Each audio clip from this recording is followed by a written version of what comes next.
Yeah, you're right. You know.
If I could have everyone's attention.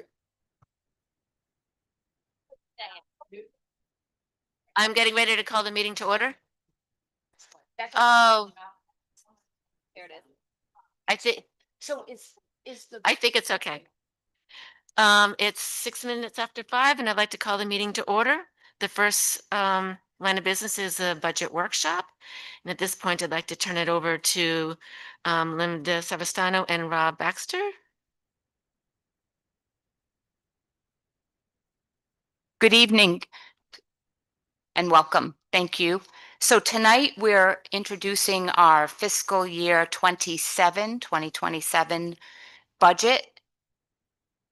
And first, I just want to name that I'm grateful for the collaborative effort that the leadership team has had during this process. I also want to explicitly call out that tonight we're sharing a version of this, which is we're naming affectionately version 1.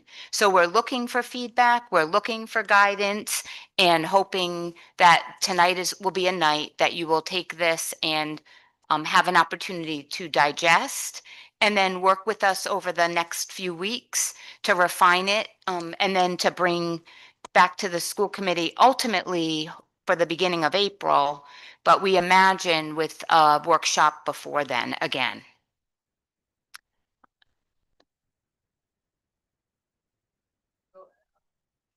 Do you want to talk about your survey at the end in case people have questions? They can also know that they can put it within the survey. Yeah.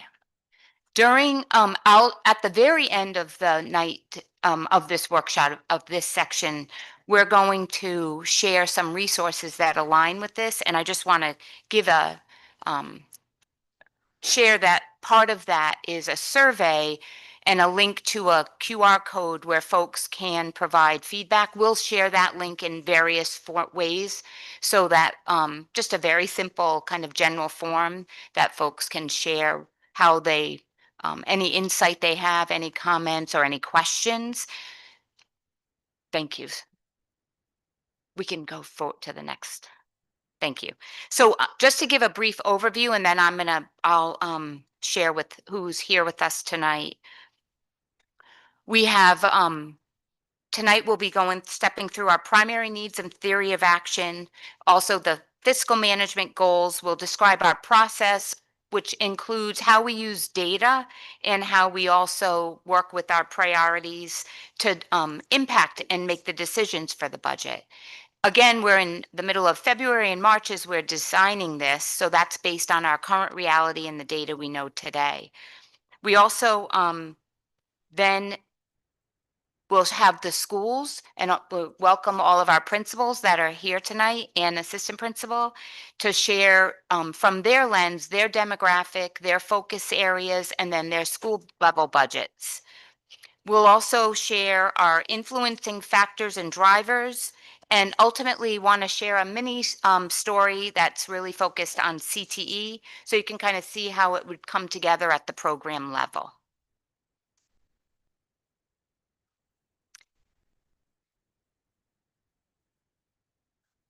It's okay. So what what has been available is a large document that is our what we're calling our budget FY27 report. And so within that document is a narrative and a story. So what I have up on the screen that's aligned with what we're going through tonight is all the same information that's in that report, but we've just pulled it out for the sense of being able to talk about it tonight so that we're not showing a screenshot of a page that's text, if you will. But basically what you'll be seeing tonight are everything that's in the report literally screenshot to pulled out, but also just being able to like simplify and give you the high level. But for those of you who do want the very detailed aspect, that is available publicly, and what we would like you to be able to provide feedback on. So just kind of covering that piece. So as we share tonight our budget, please know that everything is based on a primary need and one kind of primary theory of action. And so we use, as we build a budget, the foundation standards of the government finance organization, office association, basically the standard for budget development for K-12. And what it says and advises to for best practice, national best practice for schools, is to really think about your theory of action. So at its really simple core is that we know that our mission here is to help all of our students learn, but if we really focus on our students with high needs, that ultimately will raise the outcomes for all students. And so hopefully you'll kind of see that theory throughout the evening. Next, to talk about what's another important aspect are the fiscal management goals, and something that's really important that we have as we step through a budget process. So Rob Baxter, our interim CFO, is going to talk to you about that. Sure, thank you. Like every community, we are faced with the economizing problem, which is another way to say, we have unlimited wants, but we have limited means, right? So in other words, how do we get the most bang for our buck? So we face that problem by thoughtfully and deliberately considering a reasonable and feasible revenue projection. And then also then by thinking about how to focus those resources on maximizing student growth. And could flip to the next slide. We lost Chris. Anyways,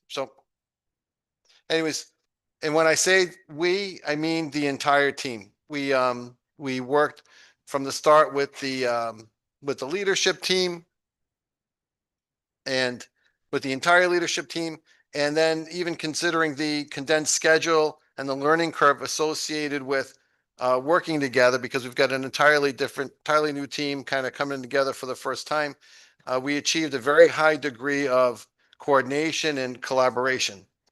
Tonight's proposed budget reflects that, and this is the step-by-step process that we used. So we met first in December. We had analyzed our goals and decided, where do we want to move to? And then over time, through March through tonight, we worked at compiling requests, sifting through data, building rosters, building non-staffing budget requirements, meeting with the levels and with the principals together to coordinate, kind of homogenize requirements, make sure we were consistent across the department, and then building a consolidated department budget aligned with revenue, and then tonight presenting it with to you tonight in March.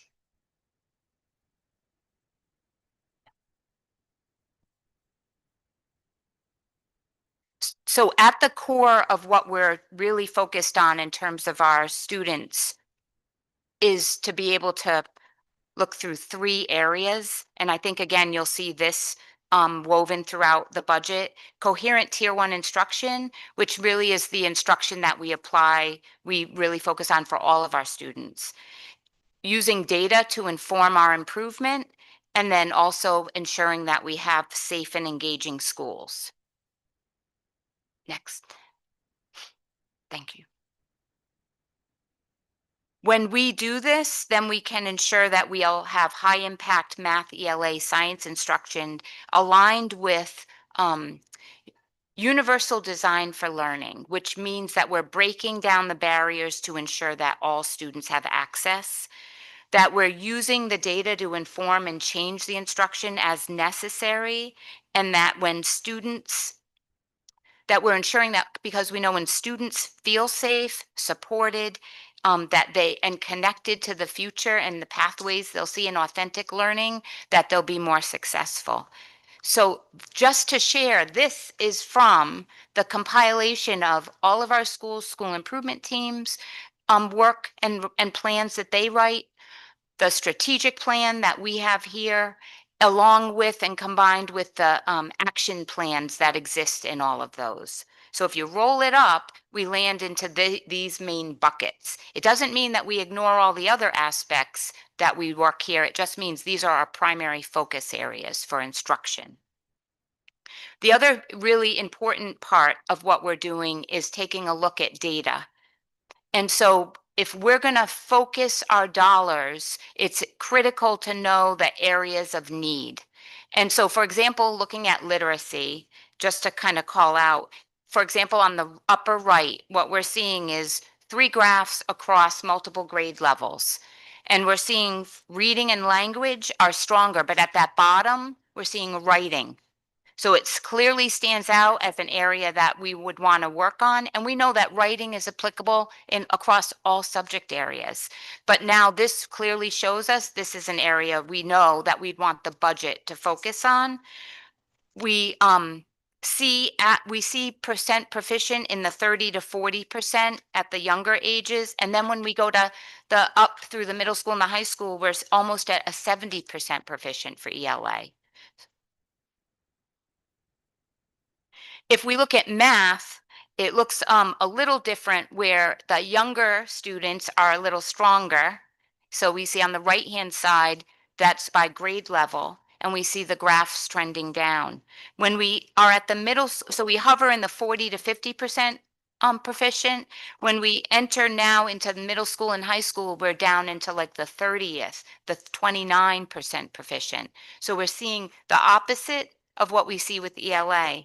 And we also see where when we really look at our subgroups of students with disabilities and economically disadvantaged, areas that we really need to target and support. In addition, just to we see males are stronger with ELA and are the opposite. Males are stronger with math and the females are stronger with ELA. How do we go the other direction? Can we go the other direction? Back one, please. No, I think, no, one. There should be. It was just there. I thought I saw it. The enrollment, it should be back one. Right there. Thank you. So this is important because we work with projections of our enrollment as we plan a budget. So this is rolling up our enrollment as we know today. So if we rolled up our students today, that's what you're seeing in the top chart. And, and what helps us to identify the strength of that of rolling up the grade levels is knowing the birth rate. So underneath the green bar, the green chart is from what is NESDEC. And NESDEC does an ongoing analysis of birth rate in the community. And so we see here, if we look, for example, our kindergarten last year was projected low, and it was low. If we look at, we know already our kindergarten numbers for next year are strong, but we know the birth rate is 20 more students than it was the previous year. So it is only February, March, and it wouldn't be that surprising to have those kindergarten numbers increase even more if we are considering the birth rate. I will say, while the population, I wouldn't expect, that we're going to have like this burst in a population, but what we are seeing that's very different, as we look again, I know it's font size -3 on the screen, but if this is in the report, and if we look at the NESDEC projections, the enrollment coming in is fairly steady and strong. It's not that the enrollment is increasing but it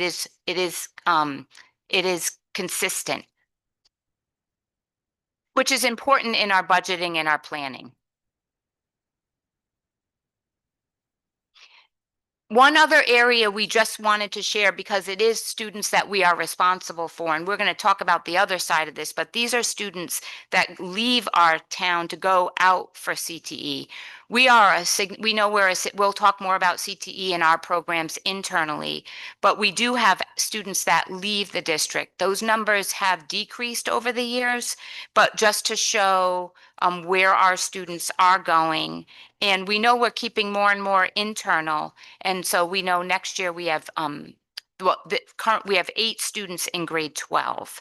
So we'll get into the details of this a little more, but just to loop this in with our conversation, because this is part of our expenses today.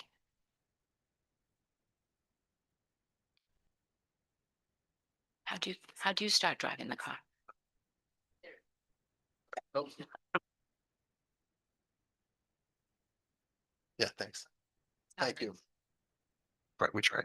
Anyways, so this slide summarizes the staffing roster that we used to base the staffing and benefits for the budget. And as you know, we're a school district, so that makes up the lion's share, about 75% of our budget. Next slide, please. This slide summarizes our proposed budget, showing the allocation of resources that we are projecting to be needed to run the district next year. The proposed budget for next year is, you can see at the bottom, is about 2.5% increased over the current year, which is about $710,000 greater than the current year. This was achieved. We anticipate the things that we need to do will be achieved through savings and efficiencies and purchase services to compensate for increases such as the increase in health insurance. Also, some of the reductions that you see reflected on the slide in those lines, they are partially the reflection of recategorization and coding of certain things like bus monitors were recoded to personal compensation. And we had online tools and software scattered throughout the budget, which made it difficult to use throughout the year as a management tool to kind of align and track our spending. So we consolidated that into the appropriate object code, which is it falls up under supplies and materials. So that's why you see some things going down and some things going up. But in general, other than that coding, what we've done is again, anytime we've we needed funds to do something, or we had a projected increase, like in healthcare, we looked for an offsetting efficiency that we believe we can achieve next year. Next slide, please. So the The overall total projected is $29,280,825. And this increase brings the total proposed budget, which, as you can see, is comprised again of almost 3/4 of salary and benefits. So next slide. So our revenue projections to we believe that the 2.5% increase in expenditures reflects a 2.9% increase in the local appropriation because, again, next slide. Because we're assuming that the state aid and Medicaid reimbursements will be flat next year. So the growth in our local appropriation then is really expected to compensate for the lack of growth in state aid and Medicaid reimbursement. We can adjust the, as new information and the state aid figures become available later in the year.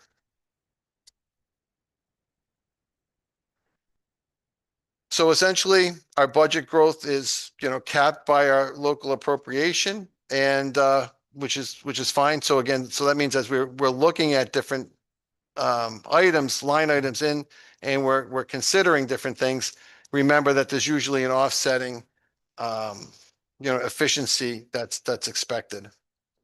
And the last one, the result is 3-year 2.48% low in budget growth year over year. And you can see on the chart, the 2.48 is the again, the overall percent change in the total budget, the total general fund budget, but it requires a 2.9% increase in the local appropriation to achieve that. Thank you.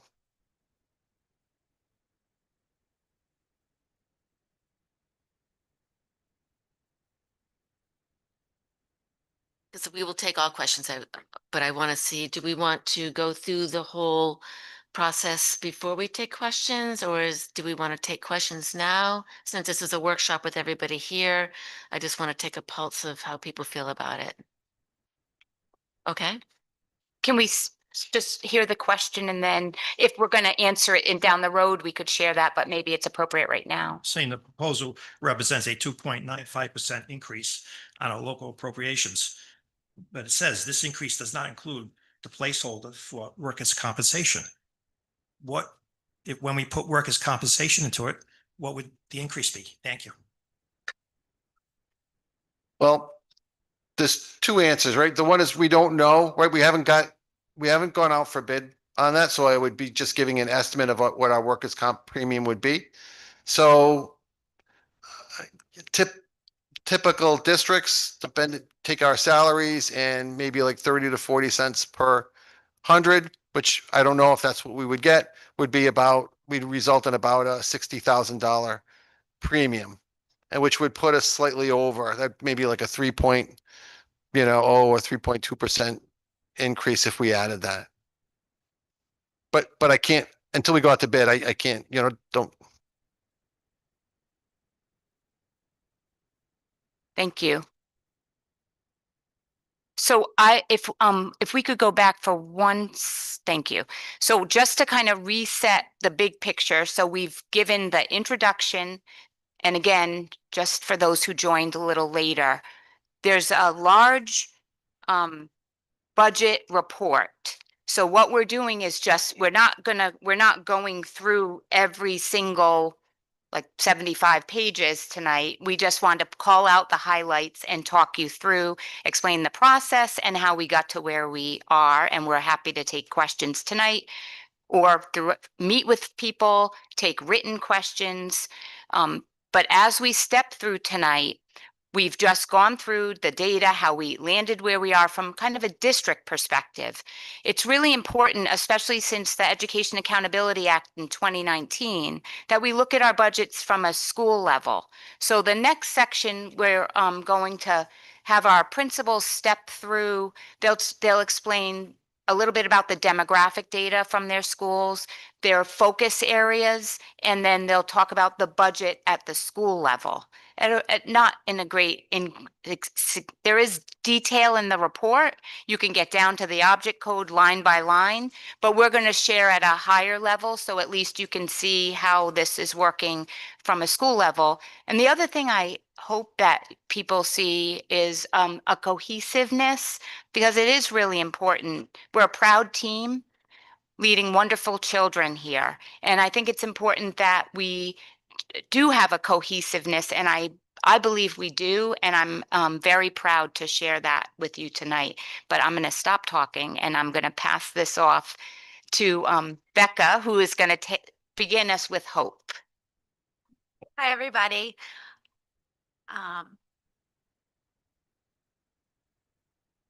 So you're going to get a little repeat from last month because the things that I'm really proud with and for at our school are also the things that we're going to be asking to have in our budget for next year. So at Hope, we are very fortunate to have a number of very qualified classroom teachers, interventionists, counselors, coaches, and other support staff. And then we also have a number of paraprofessionals that we have really been utilizing, especially this year, but supporting small group work in the classroom, helping with interventions, reading with kids. I always tell them I don't want to see them in the copy room. Like, we belong in the classroom with kids. If you need copies, come talk to me. So that's like a little bit about our staff. We really pride ourselves in being close-knit and supporting each other. And viewing the child as a whole. Like, it doesn't matter if they receive reading intervention or special education, or they're in grade 5 or they're in grade 2, we're all going to work together to really look at the data and look at the child holistically and make sure that we're making the right choices for them to get the most out of their education. So speaking of the kids, we are a K-5 class, K-5 school. This year at Hope, we have 2 kindergarten classrooms, 1 classroom each of first grade and second grade, and 2 classrooms in 3, 4, 5. There are a total of 160 students. About 17% of students are students with IEPs, and about 30% of students qualify for free and reduced lunch. We are the Title I school in the district. So we also, in our budgeting, look to the very small amount that we also get in Title I funds and how we can best allocate that as well.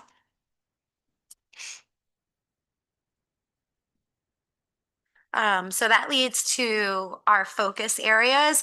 Again, I feel like I'm like repeating myself, but very well, I feel like aligned from my presentation last month. So in regards to like focus areas, the areas that I feel like are like my biggest spends, they are in ELA, math, and science. So kind of our core academic areas, SEL and climate, because we know our kiddos need to be in a good place where their basic needs are being met in order for them to be able to really engage with the curriculum in front of them. They also need to be at school. So we're working on attendance as well. And, curriculum is wonderful and goes so far, but we're also really building capacity in our teachers through collaborative work to make sure that we are analyzing data, targeting instruction, and making sure that we're basing our decisions off of the strengths and the needs of the kiddos in front of us each day. So what do our dollars kind of cover in each of these areas? So the first thing that like really comes to mind as I always put together my budget is what we're using for Tier 1 instruction. So that Tier 1 instruction is what every child gets every single day at school. We make sure that it is closely aligned to not only the district's literacy priorities, but also to Common Core standards, to what they're going to see on RICAS testing, and also the science of reading, which all of our staff has now been trained in. And I'm really proud that, as I talked about last week, we've really seen a lot of nice gains in our RICAS testing. So we're finding that the structures that we do have in place are working. So we really want to keep moving that work forward. In addition to the ELA and the math, we want our kids to be having like project-based learning and things that are engaging and can be applied to the real world. So we're really trying to embed STEAM experiences like coding and robotics to really make their engagement and their learning come to life, so that they can work on problem solving skills, and really like how can they apply what they're learning to the outside world. We are also looking at our inclusive practices. So we have our tier 1 instruction. We're making sure that we're expanding our universal design for learning. So what we're teaching all students, but also making sure that we're also meeting the needs of all students, our students with disabilities, our economically disadvantaged kiddos, and other like learners who need a little bit more to help them succeed. We want to make sure that they're accessing that grade level curriculum, but some kids just need a little bit to be taught in a little different way or to have things, different materials. So that's what we're really trying to do through our differentiation. It's about equity and access for our students, not just the achievement piece, but making sure that we're really providing supports for all of our students to be able to access their learning. And then in order for all this work to be happening, we need to make sure that our teachers are learning right alongside the students. Linda has always said to us, the one who's talking is the one who's learning. So, you know, teachers are talking all day. We want to make sure that like what they're talking about is also like building capacity, and they understand what they're talking about, but also why they're talking about it and how it connects to what other grades are talking about and how it connects to the standards and, you know, how these students are going to use those skills. So we've worked really hard to make sure that we are having time for our adults to learn together as well, and make sure that we're budgeting time for that to happen. So whether that's through learning communities or a common planning time or our data meetings, we're making sure that that time happens so that teachers are not only, you know, looking at the curriculum, but also understanding the standards and how it's connected, analyzing their student work and the strengths and the gaps that their students have, and really not adjusting their instruction in real time to meet the needs of all students. And in order to be able to do that, they need that time. So in part of our planning for next year, the staff is going to be kind of like, especially at our SIT meetings, and if we have a smaller committee, we want to be looking at both like anecdotal and academic data to determine, you know, like what flexible learning communities can we have for our students? The elementary team moved to block schedules this year. Are we putting win blocks in place? Are we using co-teaching? Are special educators pushing into the classroom? How can we really meet the needs of the students in front of us each day?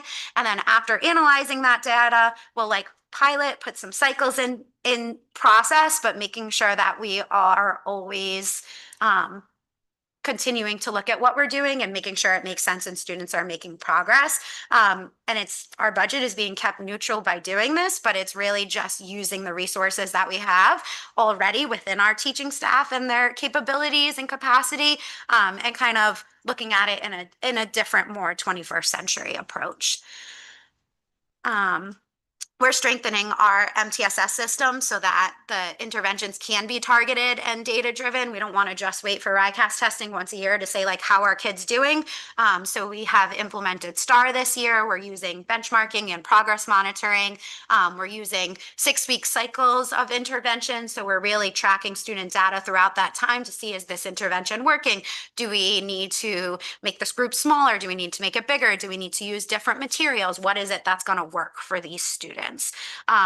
So we're constantly, you know, making sure that what we teach and what we assess and what we report and when we come back and teach in the next day are all really closely connected, and driven by what our students are doing. So everything that we're doing, every decision that we're making sure that we really link our expenditures and the things that we're spending money on measurable outcomes to make sure that it makes sense what we're spending our budget on.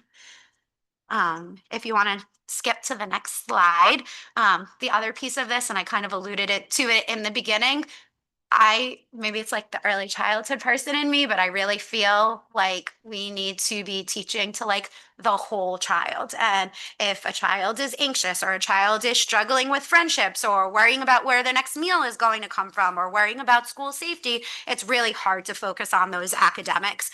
So we want to make sure that along with the academics, we're structuring and strengthening the safety, the engagement, like the future ready learning environments of our students. So in order to make sure that like schools are physically safe, we're updating our building infrastructure to make sure it's a safe, clean, temperature controlled building to be in. And we're also working hard to implement those Alice safety protocols. I attended over February break with one of my teachers and some of the other administrators here. We attended Alice training to kind of learn how to be Alice coaches. So we're really looking forward to implementing some of that work at our upcoming PD day. And then in addition to the safety component, like the physical safety component, there's also our SEL and well-being for our students. So part of our budget funds will continue the use of our second step SEL curriculum and our SABRE screener. And those tools are also tools that we again use to identify kind of early on student needs. So teachers are assessing students and kind of rating, and then it goes to our school social worker and psychologist about what they see, and they're able to make determinations on, you know, who needs a little bit more support in these different areas. And we're also able to bring in like family engagement, and it becomes a communication piece with the families of how are we best able to support our students.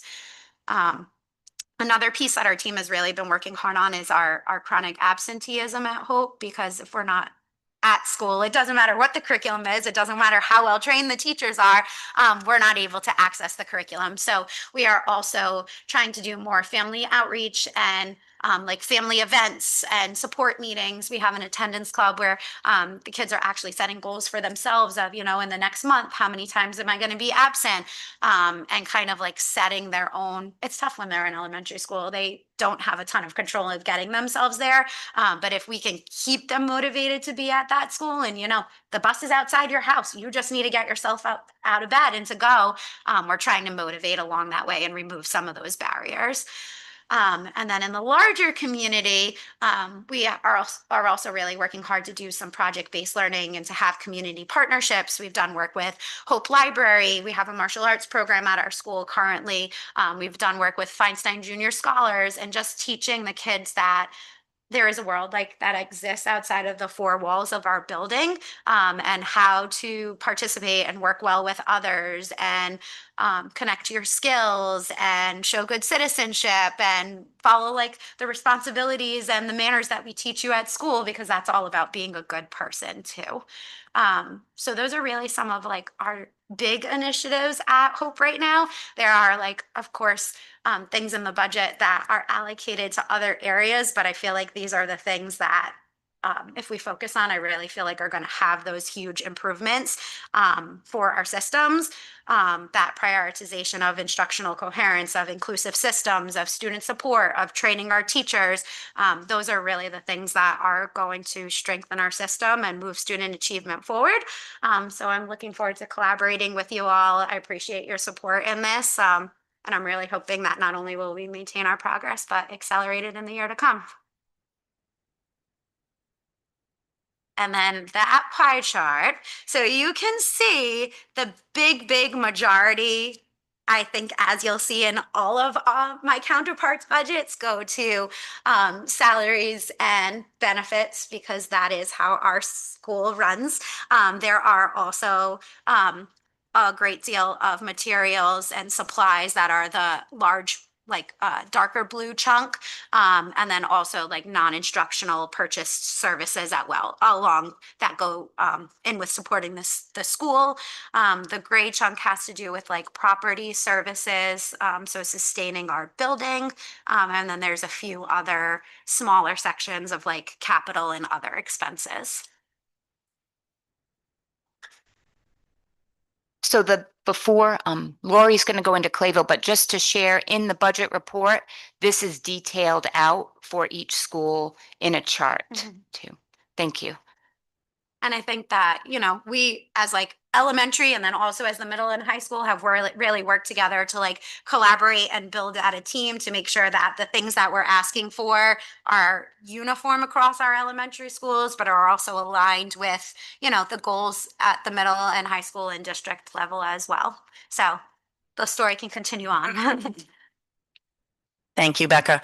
I just wanted to start by saying thank you to Linda and to the admin team for the experience of actually aligning all of our school initiatives with our district initiatives with our budget. And it's really streamlined and easy for me to understand. So, and see where it begins and all the stages along the way. And being part of this process has been a great learning experience for me. So I'm starting to understand it a whole lot better too. So I appreciate that. I don't want to reiterate all the work that Becca said that we're doing, because one of our strengths and one of the things that I'm most proud of is that this administration team has been able to work so closely together for the betterment of students and our community. And I really appreciate that too. So I will sum up those things to begin with the Clayville demographics. Clayville has one of each classroom. We all know it's a very small school with 131 students and one of each grade level, which has its benefits and also its challenges. We have one administrator and 6 classroom teachers, which is the certified instructional staff. And then the certified math interventionist, we have 1 interventionist, which is half-time math and half-time ELA. We have 3 special educators, and I do want to point out that we have the integrated preschool here. So all of these numbers, a portion of the certified, we have a certified special educator, 2 full-time, 3 special educator paraprofessionals, but 2 of them make up 1 position. So there's 2 total. And yeah, so, and then we also have pieces of all of our other supports for speech language and for physical therapy and occupational therapy, all those supports. So I just wanted to put that in there. We have 1 full-time nurse.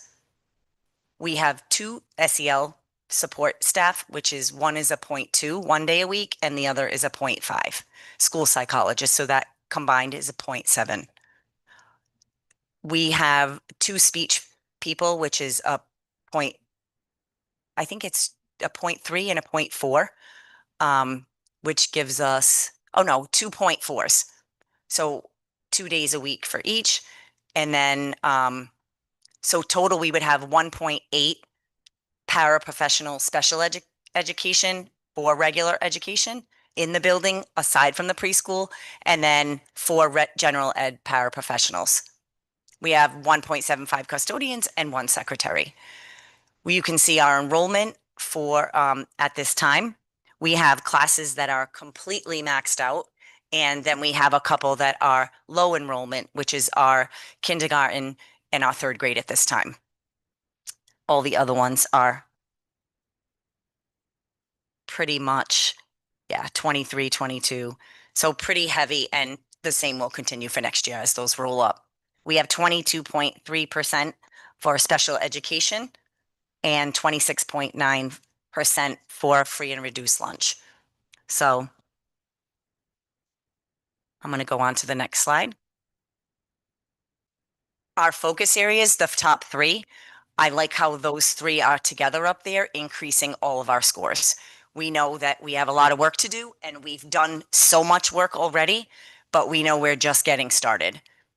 Our hope is to improve ELA by 5%, math, I think it's 5% for all, and science is to increase our scores back to where they were at 75 percentile. On the bottom, I really feel like these 3 go together as well and I put SEL, social emotional learning, and MTSS at number 1, and they kind of inform the other 2. Reiterating what Becca said is the whole child. If kids aren't coming to school and they're social emotionally not in the right place to learn, everything else is a waste. We can't do much else if a child isn't ready to learn. So for for our school, that is the hugest focus because we feel like everything else will come. Pulling another thing, something I'm most proud of is implementing a consistent biweekly MTSS team meeting, which is 2 to 3 hours long, where kids are routinely that are coming up on our radar, routinely everyone's coming to the table. SEL support, me with attendance reports, all the data, progress monitoring, behavior data, all of that stuff is considered, and where the next step would be being able to reflect all that in a more cohesive visual format.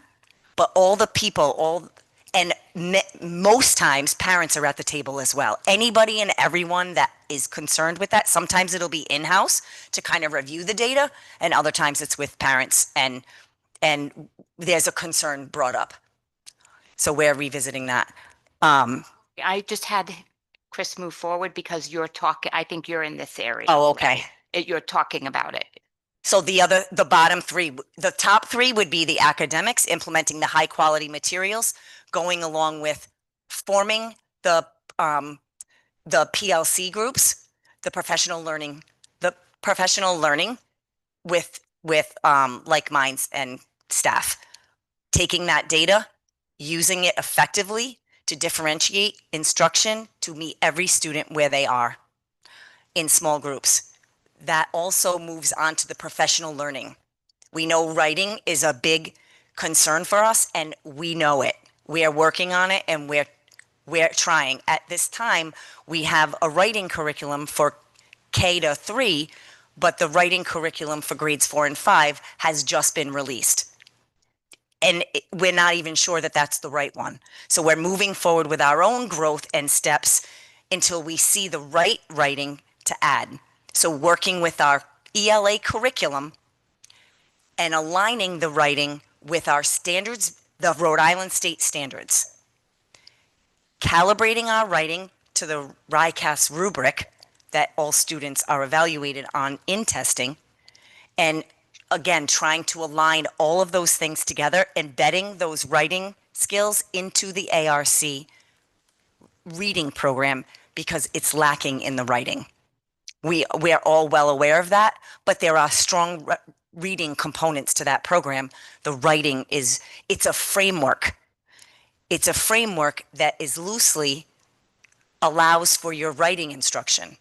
And that's where we are at now, aligning the writing to the state standards, to the RICAS expectation rubric, and then to the ARC units. 8 of my teachers are enrolled in the RIDE pathway program for proficiency in writing. So there was a course that everybody was mandated to take called the Right to Read Act with the reading program. And they came out with one last year for writing, and 8 of my teachers are enrolled currently in that class and are so excited about what they're learning and are engaged in bringing that to all of us. So with the alignment of the units, the professional development and the professional learning communities of teachers, and then a big push this year for us was bringing those paraprofessionals. They are key to our buildings, and they're so excited to be in those classrooms. We have them out of the copy room. We have them in with kids, and they are supporting small group instruction. That is their role. So we set a weekly paraprofessional meeting every week where I'm working with them. They're looking at writing. They're looking at reading. They're looking at data. They're looking at attendance with me and helping me develop, and it's really empowering them to do some amazing things. We're running an after-school program right now, and for fluency in math and reading, and all but every grade level. All of them are run by a paraprofessional overseen by me and the classroom teacher. And they're loving it and doing a great job. We're starting round 2 next Tuesday, and it's maxed out again. So that tells me that they're doing well. Moving on to the data is the same thing, taking all those pieces of data and looking at the whole child. Whether it be, and getting those barriers out of the way so these kids can learn. So it's the develop the whole child, develop the curriculum, and the two are going to meet and they're going to, great things are happening. You'll see later in my presentation the things that we're doing for chronic absenteeism, and I'm super excited about as well. Looking at systematically monitoring progress, looking at students, taking data and making data-driven decisions constantly. You see there with our PLCs of calibrating writing to the writing rubric, high quality data tools with our STAR, and other areas of data that we can get from IXL and other tools that we're using to give more informed database decisions. Same thing with the SEL climate and attendance, along with all of the ALICE training and moving that safety in the right direction. We're consistently using our SEL curriculum for second step with fidelity, using the SABRE screener 3 times a year, looking at that data systematically, making data-driven decisions, implementing everyday speech for our tier 2 and 3 needs, routinely on 6 to 8 week cycles, reviewing that data, adjusting supports, and making decisions that are in the best interests of students. Along with the social and emotional well-being, maintaining high student engagement, and you'll see later how we're doing that, and so that it ultimately impacts the students' proficiency. All of those things are going to feed into that academic proficiency. Attendance monitoring tools, the RIDE information is amazing, using the nudge tools, having parent meetings for kids that have high absence and sharing data with them and what it actually does to students when they're missing 6 hours of school. I like to multiply it together and say, I just had a meeting today. Johnny missed 18 days of school times 6 hours. And if we want kids to be proficient, we want to make sure that we're doing everything that we can to make sure that student is ready and no barriers are in the way. So as you can see in our budget, lots of funding on faculty and staff, compensation, and then supplies and materials. That's our curriculum. Those are all those things lumped together. And in the report, you can see those things chunked out. And then obviously we have our building needs and non-instructional property costs. If anybody has any questions, I'll turn it over to Kyle.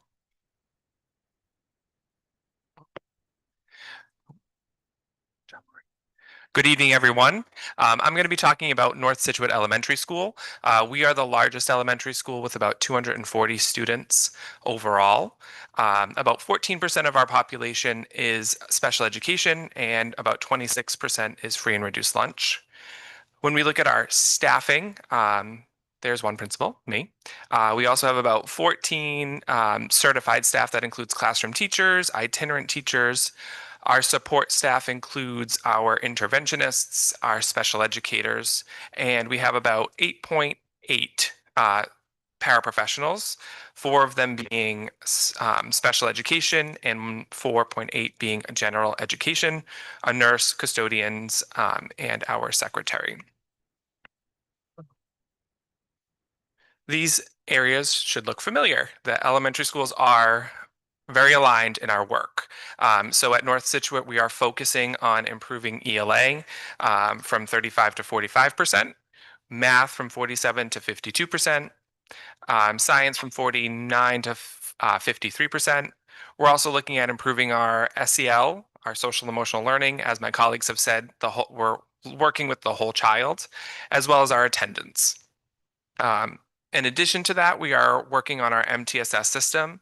Having worked in other districts, I can say that our MTSS process at North Scituate for giving student support is very well, it's like a well-oiled machine. We're able to identify students that have need and provide them with the interventions.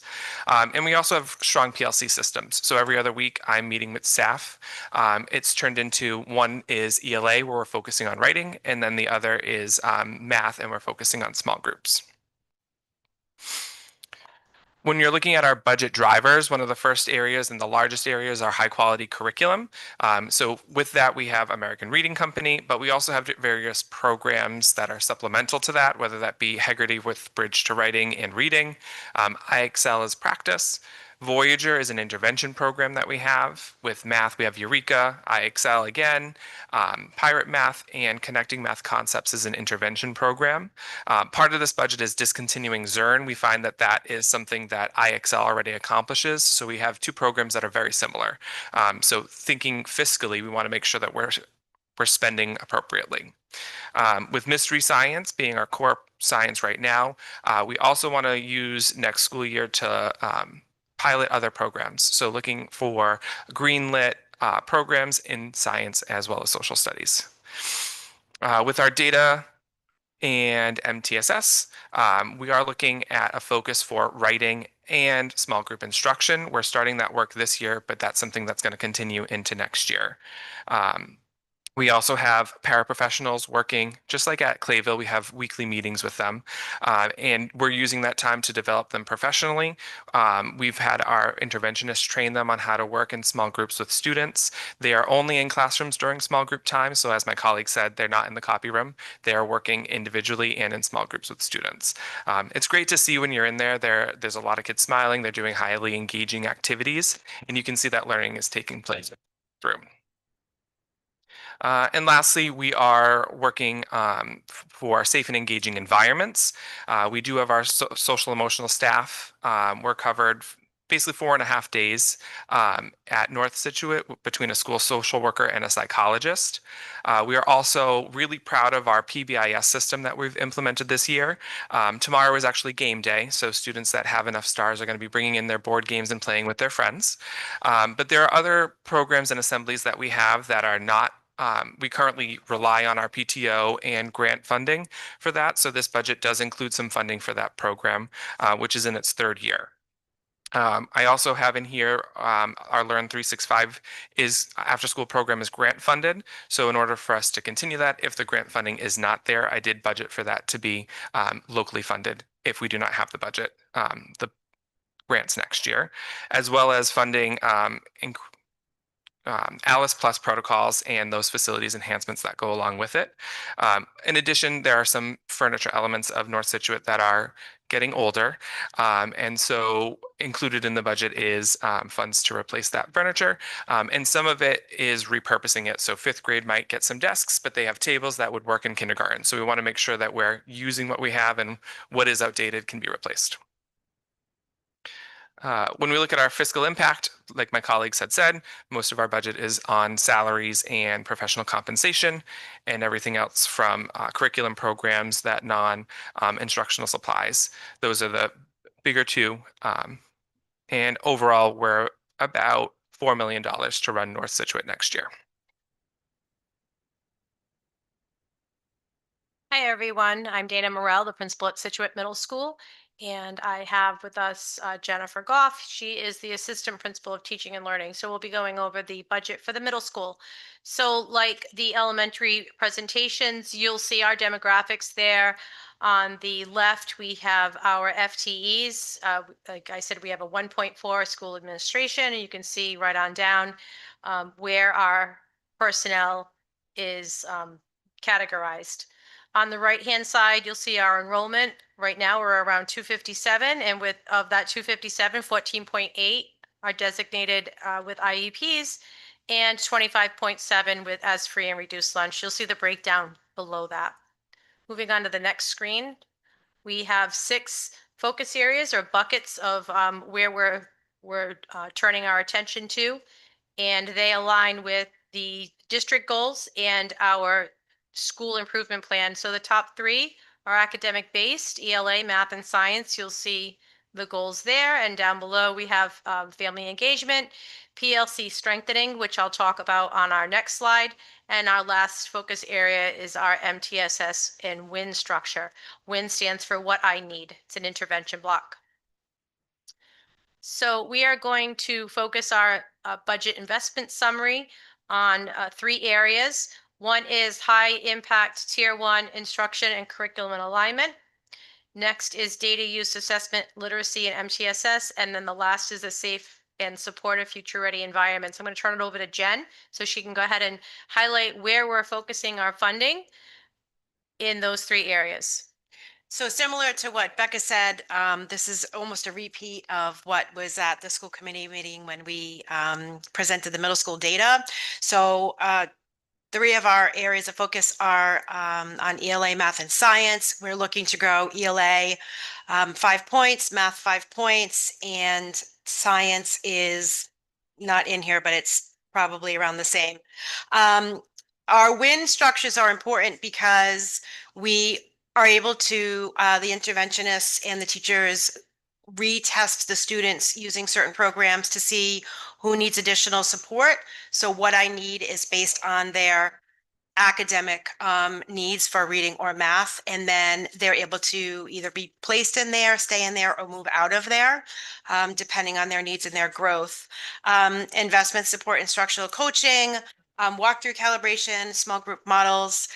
We have a lot of work that teachers are doing in terms of calibrating writing for English and working in math teams to find those areas of need and have planning time to make sure that they're spending extra time covering those standards. And then science is interesting. The NGSA test, as you may know, is they've only give that in grades 5, 8, and 11.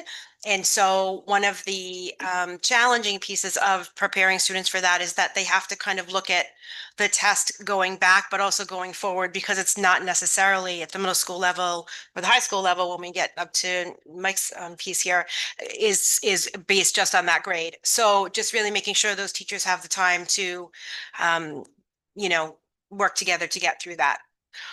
You want to talk a little bit about MTSS? You want to move on to that? This one? No, I Okay. think, so you talked about a little bit about the PLC and working in groups in that first bullet there. Yep. But what, one big part that I want to focus on is our PLC, and PLCs, in the education world, we throw that out a lot. But I did capture it there in a definition, just so everyone could have a common understanding of what that meant. So I defined that as collaborative groups of educators who work together to improve teaching practices and student learning through shared planning, data analysis, and continuous professional growth. So in all the schools, when you hear PLCs, that's what it means. And so that is our protected time. And we are very fortunate at the middle school that our teams have 3 common planning times a week. So that is protected PLC time. And sometimes it's for teams to catch up, but other times they're looking at student work or they're problem solving around kids on top of our MTSS meetings or our attendance meetings. So that's that data use piece right there. We have a really strong MTSS program that works really well at the middle school that we're proud of. A lot of times it's difficult to lift a strong MTSS structure up into secondary. Particularly coming from an elementary school for so many years, it's difficult to get that going. And I'm really proud of the work that we've done at the middle school to have a really strong MTSS structure in place bi-weekly. And on the opposite weeks, we have a really strong attendance team. So that's probably one of our biggest strengths going on right now is what we're doing with that group.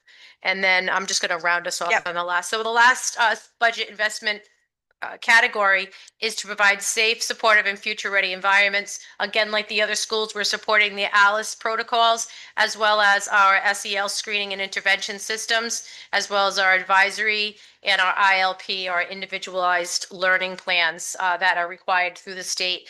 First, this year, we just started doing an SEL screener. So we're building off the good work that the elementary schools are already doing with SABRS. That's their social emotional universal screener. We were missing that at secondary. So we have started that just in January. So we're really proud of that work too, and hope to work with the elementary school on how to use that data effectively. So that's the way we're going to spend the money.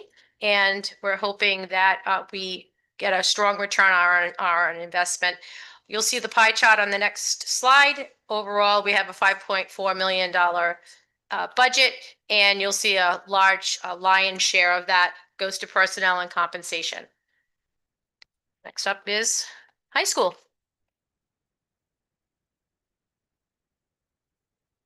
Great. Thank you, everybody. So if you can see on this slide, when you look at our employees at Scituate High School, one of the things, we may be the only district in the state, correct me if I'm wrong, Linda, that has a shared middle school, high school building. No, we're one of two, maybe three. We might be the only. Might be the only. So one of the benefits that we have to that is that we have the opportunity to share staff.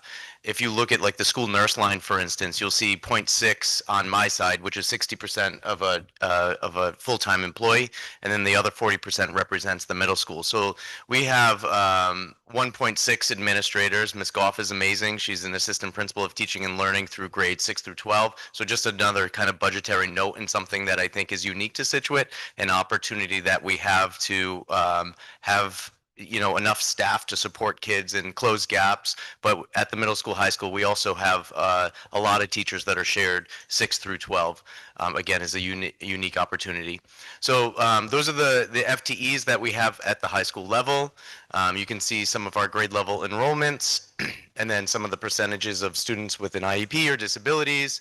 And then, the same data as the other schools as well. That's the demographics. So you've never heard me talk about career and tech before, I'm sure. But I've been fortunate to be in this position for 10 years, and it is, budget season is truly a great way to sit back and reflect and be appreciative of the budgetary support that Scituate High School has been given.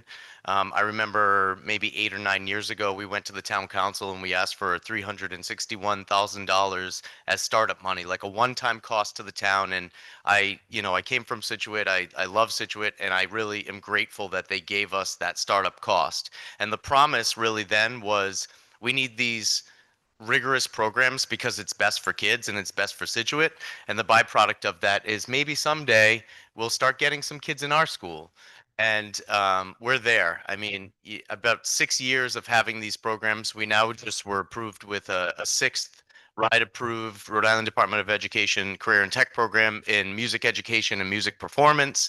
We have one of the best music programs in the state, so we're proud now that we have the same programs for our own residents, but now we can start to recruit and get kids from any town and city all over the state for our music program. So we do now have 6 official career and tech programs that we can recruit throughout the state. You can see here, this is the current year, 2025-26, and kind of where everybody is from. I thought my 42-year-old eyes were really great with 2020, but I have to go back here now. So we can take a look, and you can see the programs that we have. Music isn't on here because that's approved for this year, but we haven't, those kids aren't recruited and currently here. 36 of our students are in the entrepreneurship program, 17, and these are all out of district students. So like we have hundreds of students in our career and tech program. I think the number is close to 70 of the Scituate High School students. Of the 400 students, about 70 are participating in one of these career and tech programs, which is great. So when you see the number 36, that only represents they applied here, they were accepted from another town or city, and they're currently enrolled as a 9th, 10th, 11th, or 12th grader. So 36 students are from out of district, and they represent entrepreneurship. 17 represent biomedical science. 12% represent engineering. We have 6 that represent computer science, and then we have the brand new program from last year. It's unbelievable. Our education, early childhood, paraprofessional program. They're working at Clayville this year, going down to Clayville and doing site visits. So we're going to see those numbers continue to grow. And just really quick, looking on the right side, these are the towns and cities and communities that are here and where the kids are from. So you'll see Johnston is certainly our biggest area of students who have applied here, accepted, and enrolled. We have 30 students from Johnston. 17 is our second from Coventry. And then we go 7 from West Warwick, and then they're spread all over. But when you think about it, like we have 2 students from Hope Valley who drive all the way from Charleston and drive up to Scituate High School every day. We have a student from East Providence that drives from East Providence, crosses that bridge every single day to come to Scituate High School. So just a highlight that we have total 73 students, and again, in just 6 short years, recruiting and kind of staying the course and making sure that we had some of the best CTE programs in the state. it worked. And I think that the school has and the district has kind of fulfilled our promise of the rigorous programs. We continue to modify them, tweak them, say, you know, what are the interests? How can we prepare kids for college and career? And we're doing it. So we have 73 students. So the community knows for every student that applies and is accepted, their sending district pays quarterly tuition and really a yearly tuition, and that varies on different communities. So Coventry might, I'm going to throw a fake number out there, Coventry might be $18,000 per student per year. And it's really fluctuates between about $17,000 to $20,000 based on the per pupil and the district there. So that's the current career in tech. The focus areas at the high school, as Ms. Goff and I presented the data meeting earlier in December, math is our #1 focus at the high school. Having the 29% baseline of students who are proficient is not acceptable. And this budget reflects some fiscal changes to ensure that we are honing in on math and ramping up those skills as much as possible. As acting superintendent Savastano said at the beginning, you know, really looking at our most needy students and supporting those students. And if we do that, then, you know, all students will grow. We switched our highly qualified curriculum, which is required by the state. So now we have, for a couple of years now, all schools had to purchase highly qualified curriculum in math and ELA. Those are expensive curricula. And we've been using them. We switched last year to a new math curriculum, and so far the feedback is kids love it, parents love it, and most importantly, teachers love it. It's much better than Agile Mind. So you'll see a continuation in this budget of the highly qualified curriculum in math and ELA. In science, the state has required us as of July 1 to also have high quality curriculum. We use a program called Ed Reports, which shows green lit curricula. So like what are the all green lit, like the vetted, these are the best curriculum that you can purchase. Unfortunately for high school, there's only one choice and people don't love it. So you'll see a pretty big increase as we did several years ago in math and ELA to purchase physical earth science, biology, physics, and chemistry. It's required, it's law. We need to do it by July 1. Will the law change? Will it get pushed back? We don't know. It has been, but we can't plan on that because our budgets do. So you'll see in this budget line items at the high school with a bigger increase in those science areas, and it's because of that high quality curriculum that is state law. CTE expansion, we'll be talking about culinary. I'll also pause for a second. So we have a whole slide on culinary, but Mr. Nard is our amazing culinary teacher. The culinary students prepared some make your own meatball subs tonight. So anyone in the audience or any school committee members, they're over there. Mr. Nard and the culinary students made meatballs with some cheese and homemade sauce over there. So you won't be rude. Feel free to go up there and get yourself a meatball sub. So our goal is to continue to build rigorous career and tech programs for all students. Being a former music teacher, getting the approval for that music was really great for me because we have entrepreneurship, we have computer science, a lot of things in the STEM fields, and music expands to the fine arts. You'll see in this budget the proposal to expand CTE to culinary, and we'll talk through that a little bit later of what the budgetary implications could be with expanding that. Again, student supports, having a strong MTSS program, a co-teaching model. We'll be talking a little bit about paraprofessionals as well. And then same as the other schools, this is all tied to our school improvement plans and the strategic plan, looking at the program of studies and having the best course offerings that we can at Scituate. This is kind of the upswing of what are the, I hate to call them red flags because that's negative, but like what are the potential increases within the high school budget? And that really kind of boils down to this. The CTE expansion, which we're always looking at, there's no budgetary implications next year for this, but we're at the very beginning stages of looking at EMT and fire science. That's a need that when we're starting to survey students and talk to our local volunteer fire departments, that's a need here in Scituate. So we're very interested in that. But again, there will be no budgetary implications to that. Expanding culinary and supporting the new programs that are there as well. Our new education pathway, they're in a kind of rehabilitated old ag room. So like we've done a really great job of taking a 1958 building and trying to make it competitive across the state. When you look at East Providence High School, it looks like Google headquarters. It's a $300 million school. When you look at Pontiac, they have like a Planet Fitness in their school. So like we are doing the best we can with a building that's from 1958, and we need new furniture for the education pathway. So you'll see a line item in there for that. New expanded programs. We talked through the culinary. Again, there's a separate slide on that. I'll talk about that in a minute.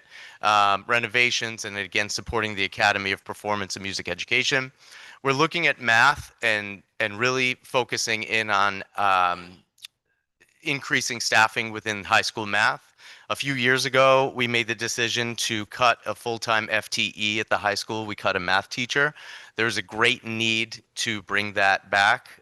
Within this presentation, you'll see a link to a document that has Mrs. Daly, who's our department chair, Ms. Goff, and I worked on a data-driven kind of proposal to why we need that math structure. We talked about the science curriculum investments, again, a state mandate, and then continuing with our ELA high quality curriculum, No Red Ink and Khan Academy through ELA labs, which we have some of the highest proficiency rates on the SATs in the state when we're looking at writing and reading at Scituate High School. We're about 70% proficient, which is pretty high. Same as the other schools, we're looking at subgroups. We have right now, we consult with a behavior tech agency, and we're paying a pretty high price for techs to work one-on-one with students at the high school. Currently, we have a need for 2 of those agency members. We're looking to phase those out and lean on our local paraprofessionals and building capacity within them. This year, we were potentially out of compliance with a one-to-one para at the high school, and that's not going to happen. So it wasn't budgeted for. The previous superintendent and I decided to post as a long-term substitute. We're only able to fill one of those and kind of move some shells around. Thank you to Miss Morell. There was a little bit of an opening at the middle school, so we scooped up a para at the middle school and put it at the high school. So you'll see in this budget, we're proposing to phase out some of those agency costs and bring in some full-time paraprofessionals at the high school to ensure compliance to IEPs. Next year, you'll see in this budget a slight increase in social studies textbooks. I'm ashamed to say I think some of our textbooks might still have my name in the front cover from when I was at Scituate High School. And with the new regulations aligned to all students in grades 9 and 10 and beyond have to show proficiency in civics, we're doing this through U.S. History 1 and U.S. History 2. So this includes the purchase of e-textbooks to ensure that we're up to speed and getting the textbooks that are not over 20 years old. So same as the other schools, having safe, high quality learning environments. In culinary arts, you'll see an increase in kind of consumable prices, and we know that right now cost of living and cost of products have just increased across the board. So you'll see a little bit of an increase with athletic equipment and supplies, engineering supplies, the culinary supplies, and then technology investments to again support those high quality curriculum and the math and ELA tools that we use like Alex and Khan Academy and No Red Ink. And then state balancing investments that prioritize. So state compliance needs, the new science curriculum, the growth of CTE, and the strategic cost offsets to improve student outcomes, meet the state mandates, and expand CTE and strengthen our inclusion. That's kind of like the synopsis of the kind of bigger asks within the high school budget. Here, this is specific to math, and this is that document that we'll make sure that we make public. But we'll make sure that this is out to everyone. But really taking the 2-page document and putting it into bullets, really what we're dealing with right now within Scituate High School math are overcrowded core classes, Algebra 1 with lab, which is a specific program with students who are identified of being at least 4 grade levels behind in mathematics. They come in as a freshman and they're 4 or 5 grade levels behind in math, and then they're expected to be in college prep geometry the next year. There's a specific co-taught special educator and general ed math teacher who the idea of this program is that we close those gaps significantly within 1 year. It's a double block. Right now, that specific, and it's a gen ed course. It's not just students with IEPs. We have all types of students in there. It's packed. So kind of looking at the smaller class size within that. Scheduling constraints, we have some seniors right now. 50% of our senior class is enrolled in a course that's called Math of Finance. It's a great class. It is not as rigorous as some other courses, and we know for sure that there are students in that class as seniors that should be in a higher level class, but they weren't able to take it because we didn't really have enough math teachers to run it this year. So those students, unfortunately, were placed into a course that really they should have been in a higher level course. So another reason for the expansion of the staff or bringing back that staff member. Enrollment in growth, and then strategic impact of the FTE. Adding 1 full-time high school math teacher will reduce class sizes, expand co-teaching opportunities, and provide skill recovery, improve PSAT and SAT readiness. This is all stuff I've talked about. So I don't think we need to go there. And then again, just like the other schools, my understanding is that the high school ask for next year is at a net zero as far as supplies and materials and equipment and curriculum. And really what you'll see within the overall 2.7 of the district ask for next year is really the majority is really contractual obligations and personnel and impacts. And that's it from me. Thank you. Thank you. So thank you to our schools. And then here it's just a summary basically of the through line. So we're seeing the focus areas through all of the schools, and we're proud of that work. And thank you for sharing the level of kind of bringing it to life, I guess, so we understand the detail that we're looking at.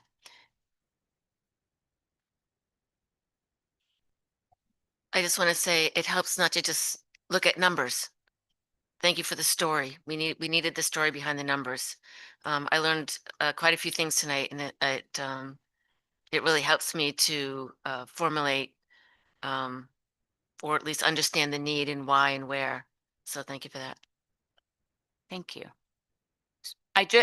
Rob and I are we're gonna do 2 quick last things. What we're gonna kind of sum up some we'll call influencing factors.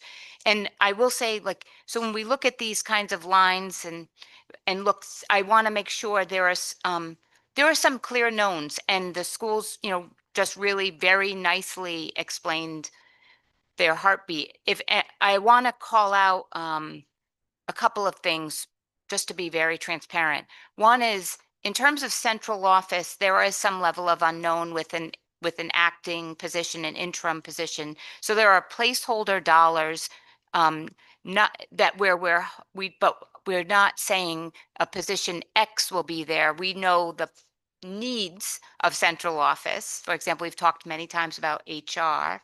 We've talked many times about how we know curriculum has been supported with an assistant superintendent, and we have a level of a placeholder there, but we don't have the exact org chart.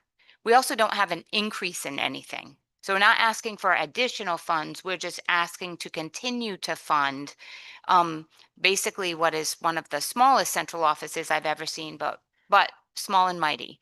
But at least to continue to fund that, and really to keep putting the dollars as close to kids as possible. And I think we've really tried hard to do that this year.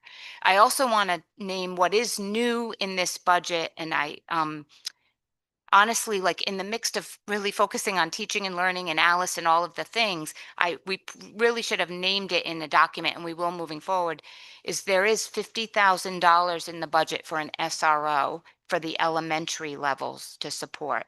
And we've talked about it as a team, and I've talked about it with the chief, and ideally, We would have liked to have had a second SRO, but I do want to name that we're trying to increase the support at the elementary level. Yes, the SRO from the high school is amazing. Yes, I saw him yesterday at North Scituate. You know, it's not that he's not going out to the elementary schools. It's just in an effort that is different from something, and that's why I want to name it tonight. So it is an influencing factor, if you will. We know that the big influence, you all heard, I don't have to tell you, the academic performance and working on those gaps is a lever for us and an important one and one we're proud of. The second thing I want to name, and Becca called it out, is really considering that elementary programming. We want the academic return on investment. And so thinking about how we can explore flexible learning community models, how we can work with our students to provide the best that we can in terms of their environment and leverage our talented staff, but that may not mean putting them in a classroom all day long with one group of students. It may mean during our win block, for example, what Dana so eloquently talked about, like, is that what you need kind of block where we, not during core, but during like an intervention period, if I'm a grade 1 teacher and Erica's a grade 1 teacher, it may make sense that if I have students struggling in fluency and she does too, that's these students, and then she may take all the students that are struggling in comprehension. So we swap students during informative, and maybe at that point, like, we also have the para in the room, and maybe we bring the special educator in the room, so we can really during that intervention block leverage opening the doors across classrooms and talking about the development of that. And that's just one opportunity. It's really for a school improvement team to discuss. And so that's where Becca's leading that with her folks in her building and talking with her school improvement team. We, of course, need the experts at the table, our educators and our paras. And then really wrapping up the budget drivers, I'm going to pass off to Rob and he'll talk about kind of the structural and financial drivers. Hello, pardon me. So almost all of the wonderful things that our principals have discussed this evening are, they make up our non-staffing budget. And the non-staffing budget, if you look, is relatively flat or, or down. And it also makes up a small portion of the overall budget. And so we essentially, all of the things that we're talking about doing, again, they're not necessarily an ad. We really have a budget neutral or relatively budget neutral proposal. The things that have caused, or the pieces of the pie that have kind of grown out at the expense of others would be, for instance, our personnel staffing, right? That's because, again, about 75% of our budget is personnel. Then any change there is going to affect the budget, and that, and that's going to be obviously our single biggest,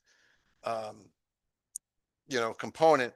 The other thing that we are going to have to cope with next year is that our health insurance benefits are scheduled to increase at about the industry rate. We're looking at that, and those two alone make up a significant portion of the increase that we were trying to fit within our budget proposal. Separate from that, we have increasing needs for special needs students, and obviously the expansion of CTE, both of which are student driven, and we feel would be very beneficial to the department and the district. So the next little, what I'll call story, is kind of looking at it. We looked at it by location, but really what we want to do is drill down a little bit by program. And Mike is going to share with us the foundation we're laying as we really see a CTE, a new CTE come to be reinvented. Yes, thank you. As you look at our student faces, they're sad that nobody tried their meatball sandwiches. So Just kidding. So if you want to, Chris, go to the next slide, please. Thank you. So I'll give you a little bit of the background. We had the amazing Jill Morton, who was, the old term was home ec, but turned into family consumer science teacher. She was here for a very long time. She retired after 41 years of serving Scituate schools. Amazing. And she did an awesome job of balancing really a family consumer science program, a culinary program. She started our childhood education program that turned into, a career in tech education pathway. So she really built the foundation. I want to give kudos to her. Last year, before she was retiring, we had a gentleman named Quentin Nard who worked for Johnson and Wales University, and his job was really to recruit students in high school culinary programs all throughout New England, and bring them and recruit them to Johnson and Wales in Providence. When he came to Scituate for a demo, Miss Morton kind of took him aside and said, I think we're going to try to make a culinary program and you might be interested. And long story short, he interviewed, he was the best candidate and we gave him the position, and he has hit the ground absolutely running. He was born in Louisiana and, an executive chef around the country, and is certainly experienced. So he is certainly building the foundation of this culinary program. Miss Morel has recruited him to the middle school, and she started a middle school club, and kids are absolutely, it's packed. Kids are loving it. So he's already down at the middle school, like recruiting for the high school program. And, the smell of the food, the look of the food, I'll selfishly say when kids offered me food in the high school, I would never take it. And now I do. It really looks like restaurant quality. So with all of that said, there's kind of two paths to this. Number one is we're in year one of really taking family consumer science and building it into a true culinary and hospitality career and tech pathway. The other side of this is that next year we plan to apply with the state for a RIDE approved career and tech pathway. In order to do that, Mr. Nard and I and Mr. Sheehan, who's the CTE director, have been really looking at what does it take to get approval. And it's very equipment heavy. It's very standards heavy. If you explore other schools like Coventry High School, Charahoe Career and Tech, they have some pretty amazing programs. Coventry has a restaurant within its high school. Lincoln jumped on board with a food truck initiative, and Warwick as well is doing that. So ultimately, it's not the most expensive career and tech program, but it's definitely probably the most expensive one that we're starting to offer at Scituate High School. With that comes some major facility needs, which are not necessarily represented in this budget. Last year, my understanding is that within, and I'm going backwards from the bullets, I apologize, the capital improvement plan included around roughly about $400,000 that was going to be earmarked to really take a classroom and turn it into that commercial setting that we truly need. So I'm hoping to continue the conversation with Mrs. Savastano and Mr. Baxter and Mr. Medberry over there, who represents the capital improvement plan. So that's going to be a separate need that's not part of this local proposal. What is going to be part of this proposal is the courses that we offer. Mr. Nard was hired as an 80%, a 0.8 teacher, and his classrooms are packed. The kitchen stations are full. It's almost at a dangerous level. And we know that the recruitment in the middle school is there, and there's a high demand for courses in 26, 27. So with that, we are projecting that his position will need to be full time. And you'll see in a later chart, we kind of break that all down.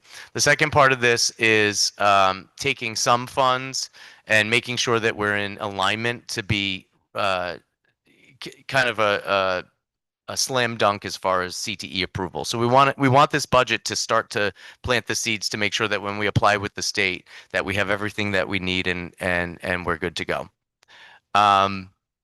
And again, this is really an opportunity to generate revenue for the district, and I think we can do it. So if we take a look at the next slide, you can see a little bit of a breakdown. The local budget ask, we're asking for $20,000. Again, I think the all-in in the capital plan to rehaul the whole classroom was about 400,000. In the fall, we had a $40,000 grant that came up, and we bought all new stainless steel furniture in there. We have some equipment. We have a commercial refrigerator, a commercial freezer. So we're a little bit there, and I think those are items that could probably come off the capital plan as well. One of the items, I think the $20,000 repair of building and maintenance contracts, we're looking at the commercial stoves. Like he bought these commercial pans and they can't even fit on the commercial stove. So like even if we have one set up next year, I think that'll be better than what we currently have. Supplies, it's going to cost, and he actually did the math of like how many students, how many units he's doing, what's the cost of it per pupil, and it's going to come out to about $61,000 in supplies, foods, consumable, all that stuff. We need to purchase a textbook that's aligned and nationally vetted, and we'll get approval through the CTE board of Rhode Island. And then he originally asked me for $150,000 in culinary equipment, and I told him no. So we reduced that down to $10,000.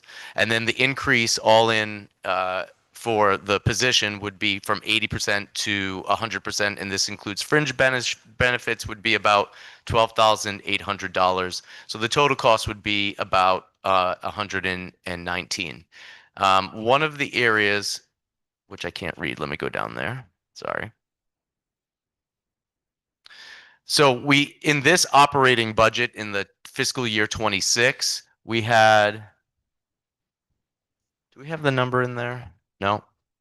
I think it was about $27,000 that we're operating now. Oh, it's up there. I'm sorry. So 27,500, which was the former family consumer science budget. So Chris, if you can go back to the other slide, the all-in 119, and again, that's minus the salary and fringe benefits. That would include the 27.5 that we're currently spending towards this program right now. So the end result of this is we think it's a valued program. The kids are super interested in it, and they're working hard in there. It's not just you come in there and you make brownies and you make breakfasts and that's it. They are truly learning what it takes to potentially go into the restaurant industry, and he's meeting all the industry standards. So thank you. Just to build on what Mike shared, and I think like Rob will kick me if I don't, is that in all these conversations, whenever we talk about this, we also talk about revenue. So there's often, when you have a strong culinary, there's also an opportunity to sell what you're making. And you'll see schools that have things like a food truck, and then they're out selling. They have the pies at Thanksgiving, and so that 61, the plan would be to be able to have that build a strong program so that we can offset the 61 with funds or dollars we earn that continue to grow the program. So if we could, so we're back where we started, and just to wrap it up, I just want to show the links that are available.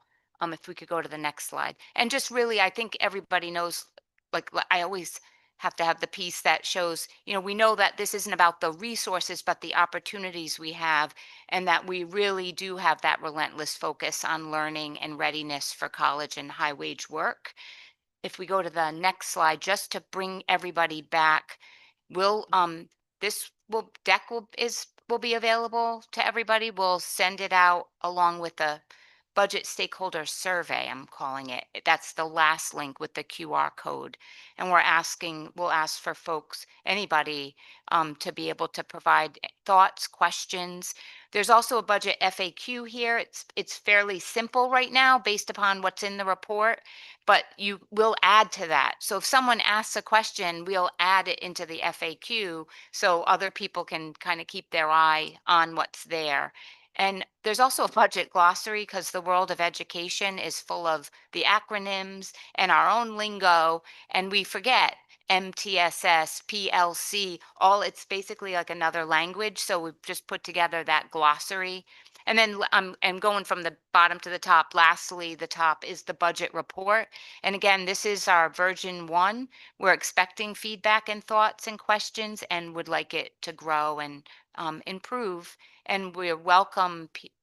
We need you, but we need your ideas and creativity, problem solving, and we welcome it. And lastly, I'd just like to thank everybody. Yes, thank you. So just to be clear, we have 1 month before we meet again in April to approve this budget. So we're not just going to listen here tonight for the first time and then approve it when we see you again in a month. So it's our vision to have the community ask questions. We know the weather is not so great. Maybe people couldn't make it, but now they can watch this video as many times as they want. They have all the resources they need. They have an ability to reach out and ask questions in many different ways.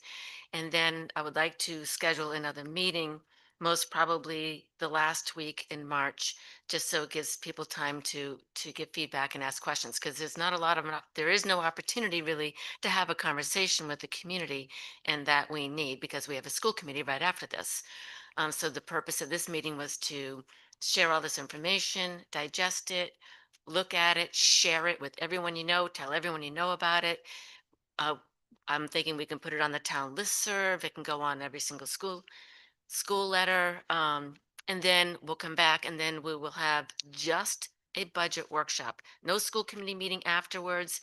And we will sit here as long as it takes to answer all the questions and work it through. So that was the idea behind this meeting, and then follow up because it's a lot to digest.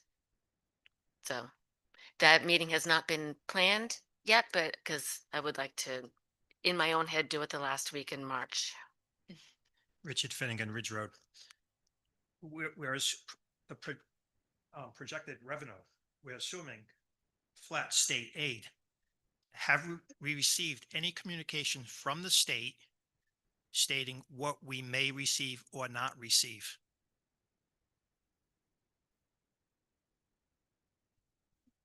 So we haven't received anything from the state as of yet. So that, and based on the current climate, I figured it would be prudent and conservative to just assume a flat to the current year for now. So, and as I mentioned in the bulleted in the proposal, as the budget process continues and as we get more information, we can adjust. I heard Scituate may receive 300,000 less. That I have not been officially notified of that. And so that's why I think it's certainly not prudent to assume an increase. And I figured at this point, it would be prudent to assume a flat. So we'll see as we go. The 250,000 that's coming out of the capital other expenses. What's the capital? How much out of the capital and how much out of other expenses? Sure. 1 second. And if we want this culinary CTE, which what I'm hearing here at this meeting is the CTE programs, they bring in revenue. So why wouldn't we want this program and bring in more revenue?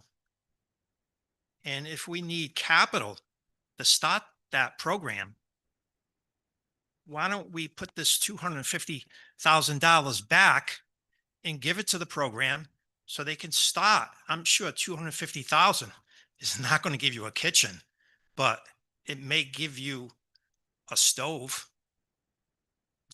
Yeah, right on. I'm not going to argue about that. Yeah, you're right. You're right. So a chunk of that was, again, to this year's budget was, again, capital improvements. And another chunk of that was we had, I don't quote me, but it might have been close to $100,000 in, it might be a little less than that, in software that was coded as a 57311 that we consolidated into the 56 series, I'm sorry. So we moved some software. We had software all through the budget, which made it, and it wasn't consistent from school to school. And so one of the exercises through this process was to consolidate all to one object code consistent across building locations so that we could look at it and say, hey, is everybody using the same thing? And does it make sense? And just to get our arms around it. And a chunk of that was in one of the object codes under capital and other expenses. It was 57311. And so we moved that into what's on that slide 13 under supplies and materials is I think it's 56215 or whatever. That's software and online tools. So we put it there. So part of that is actually capital and building improvements, and part of it is software that moved up into the category above it.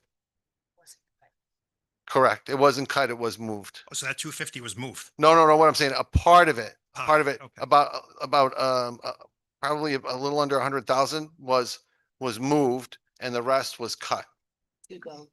Here's my issue with Yeah, cutting. to go, pardon me? I didn't. Here's my issue with cutting capital. We don't have young buildings in this town, In the capital. and frankly, they're falling apart. Yeah. And we need to put more and more money into capital, but it seems like now that's being taken away, and we have a program here that's being proposed that will bring in revenue. Yes. I think we really need to look at this culinary program. And we also have universities in this state, which I think maybe some of the members of the school committee can reach out to, and they like to upgrade their equipment. There's nothing wrong with the equipment that they're using, but they just like to keep up with the times. Maybe we can talk to them and get some of their equipment. You know, we don't need the state of the art like East Providence.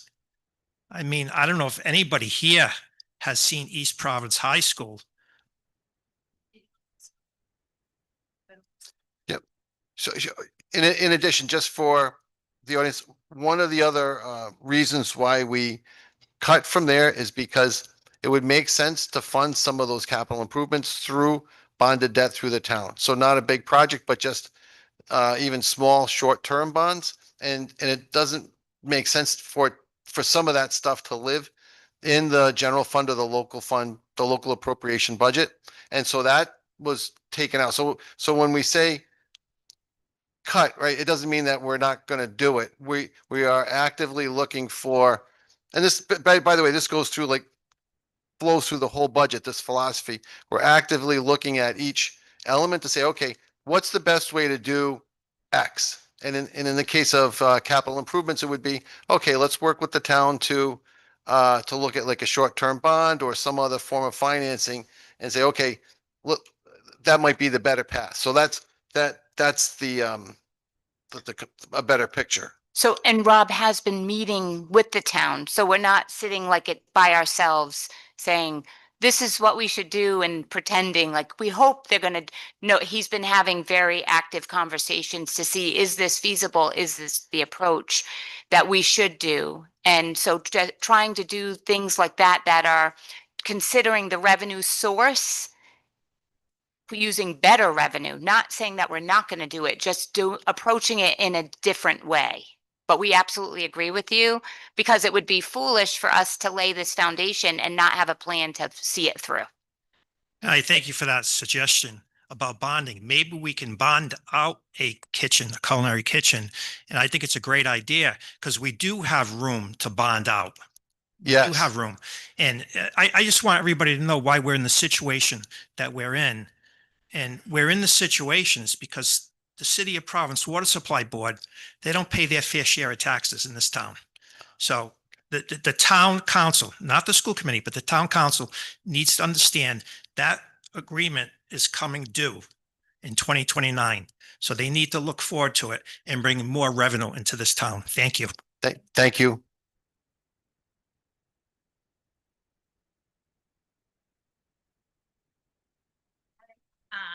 Kate Lowell, 18 Pleasant Lane. I know this, Mrs. B and I have talked about this issue with our field. I know that there's not going to be extra money in our budget, but I haven't reached out to Mrs. Savastino. It's just been a busy month for all of us, but I don't even know if the school committee knows, but I thought it'd be perfect because it's our month to talk about our school. Our field right here in the full sun is inusable many months of the year. It doesn't have to be a rainy week. The fill was put in improperly and it gets really muddy. There just needs sand to be rototilled into it. But for instance, like the 50-degree day we had in January, a third of the school couldn't go outside because there wasn't enough outdoor space between our very small playground and our blacktop. The field was too muddy. An issue we've had at Clayville, having 5 principals in, 5 years, it's like we're always working on new issues and it's very hard to get things accomplished. I have a real hard time with our field being unused when it's like in the full sun. Mrs. Hess's husband, our previous principal, was an environmental guy. He came and did the water peep testing. It is not a wetland. It was just improper fill. I know Mr. Anderson's not here, but a question I have to Mrs. Savastino or to you, Rob, or school committee. I didn't know if like legally Mr. Anderson could look into, are we allowed to ask community landscapers to just like do it this summer? Just needs like sand rototilled into it. It just becomes a mud pit. But to me, as a teacher of 27 years, when you have a 50-degree day and your whole school can't be outside, or at the fall or the spring, like this spring's going to be a nightmare. But when it's in the full sun, it's just unacceptable. And Mrs. Hess's husband did that test. So it's not a high water table situation. It just was bad fill. I don't know. I was going to ask Mr. Anderson at some point, and I'm sorry I haven't emailed about it, but I know there's going to be no extra money for big issues. But if we could legally ask the attorney if we could have like it go out to a local landscaper bid in the community, it's just like a matter of putting sand into it and seeding it this summer.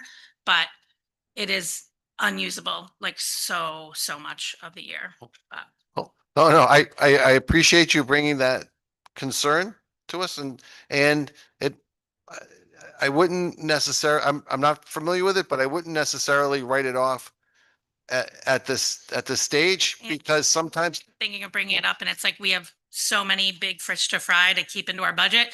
I know there's not going to be extra money, but my question to Mr. Anderson is like, if we legally can have somebody do it pro bono. I would, Could we do so that'd be the next thing. So I would argue against that because, that opens up a whole, Right. a whole other, and I've seen in other areas. So what we should do is first look at it and see what options and and then go through so if somebody wants to donate their services, that's fine as long as we go through a proper Right. process and that we have the same ability for corrective action if the services weren't delivered properly that we would have under under a normal procurement process. So I would just let us take a look at it. Sometimes we can get creative and It won't make you walk out there tonight in the rain. I got my boots on. You can tomorrow because we have a snow day. You can bring your snow pants. Thank And you. you'll hear the children playing out there, whether you want to hear it because they're so happy. And thank you for letting us know because I was not aware of that. And we are keeping like a kind of major ongoing big list with Barry and to make sure that we continue to follow up. I do report out on it. When I send out emails, I report out on it every month, at least in writing, if not verbally. So I'm adding it right now to that. So I appreciate knowing that because that's very sad. This is beautiful here and we want children outside. So that brings us close to 7 o'clock. I think that maybe people here would like to get up, move around. We also would like a tour. I know it's going to start our 7 o'clock meeting, maybe 10 or 15 minutes late, but I think and then please, we obviously have to eat this great food or take it home. Yeah, take a meatball. They're huge. So I don't have to close this because we're still open. We're just going to take a pause, do a tour, get some food, maybe use a restroom, and then we'll be back here. What's a reasonable time? Quarter after? 10 after? Quarter after? 15? Okay, quarter after. Thank you.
Add to the back.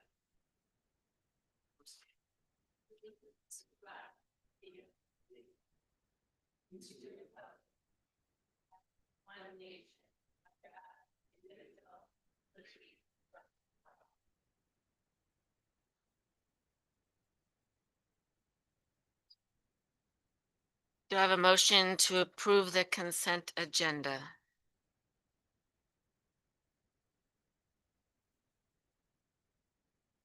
Motion to approve the consent agenda. This is for minutes of February 3rd, 2026 and February 11th, 2026. Bills, general funds, bills for $743,522.85. Nutrition fund bills, $40,634.85. Budget transfer appropriations in the amount of $40,000 for Scituate High School from object 53222 to object 53205. Budget transfer appropriations in the amount of $15,000 for accounting services from object 57202 to object 53406. And budget transfer of appropriations in the amount of $120,000 for the Scituate High School from various of accounts attached to the agenda. Second. I would like. I need to recuse myself, that's the right word, from the February 3rd minutes because I was not here at that meeting. Is there any discussion or questions? All in favor? Aye. Any opposed? And now that brings us to the Clayville annual presentation.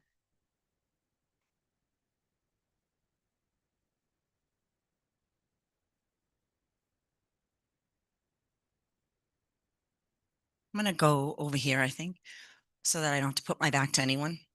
Hi, they gave me a controller tonight. I'm so excited. So I'm going to try to streamline this. A lot of it goes right in line with our budget meeting. And I kind of held off during that because I think our school slides tend to represent that as well. So I want you to see that it works. The mission at Clayville is to provide all of our students with the knowledge and skills necessary to achieve the high academic standards while encouraging curiosity, promoting responsibility, and building character in the nurturing learning environment. We continue to be a 4-star school, and we were for 2026, I'm so proud, we were named one of the number 8 in the state of Rhode Island for elementary schools. So we're really proud of that. Oh.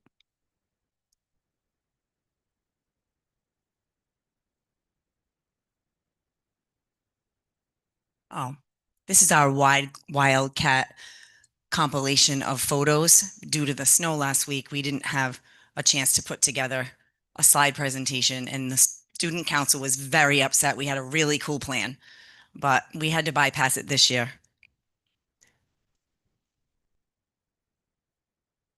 These are our primary areas at Clayville.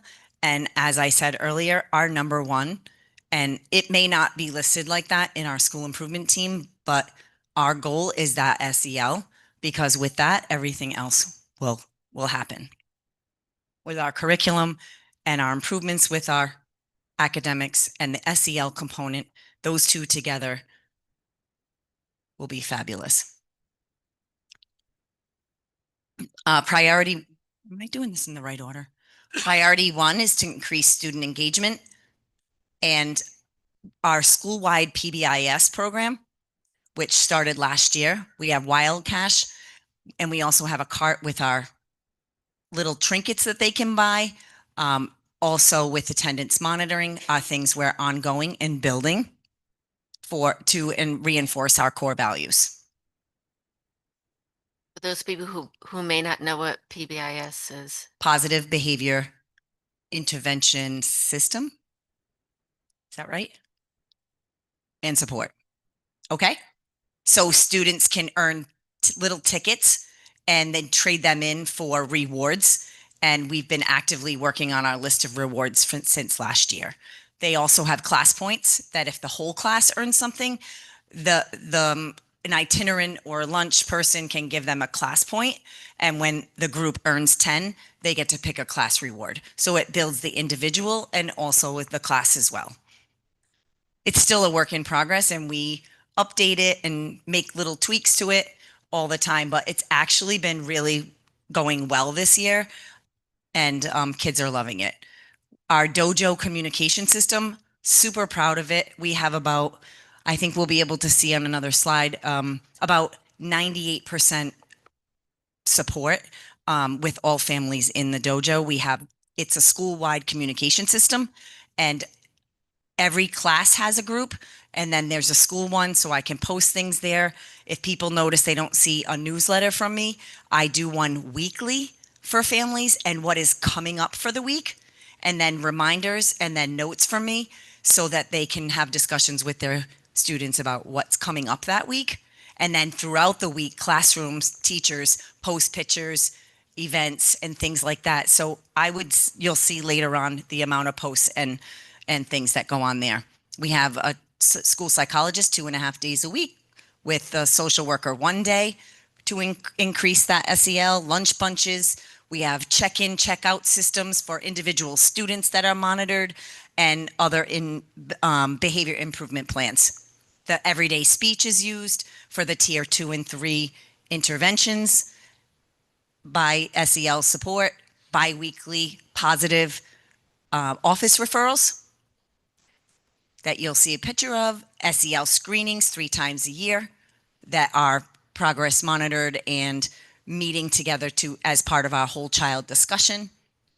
The second step is our school-wide tier 1 social emotional curriculum, the MTSS meetings biweekly, our family social emotional learning outreach. You'll see a little bit of that later, where things are posted in little newsletters and informative pieces for families to help connect that. And then staff coaching on SEL support, training those paraprofessionals, training everyone on how we can support students in that.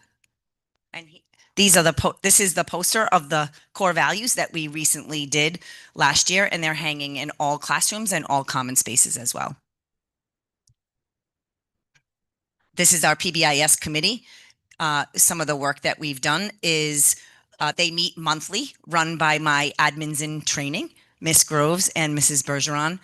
It's been great to have them do some of this co-work together. They help with setting the agendas, surveying students for incentive ideas and connecting with staff, creation of the Wildcot. This group meets once a month in the morning to come up with some of these and then plan rewards and then monitor the participation of those rewards in planning for the new rewards. Are these working? Are kids going to buy this? Sometimes we have to put things on sale and lower the prices for them.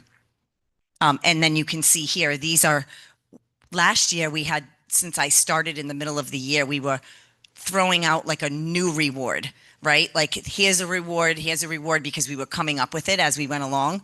And we were able to this year move to trimester rewards. Here are the opportunities for the whole trimester. So kids were learning to save tickets, plan their money, and being able to make decisions about what they wanted to do with their points.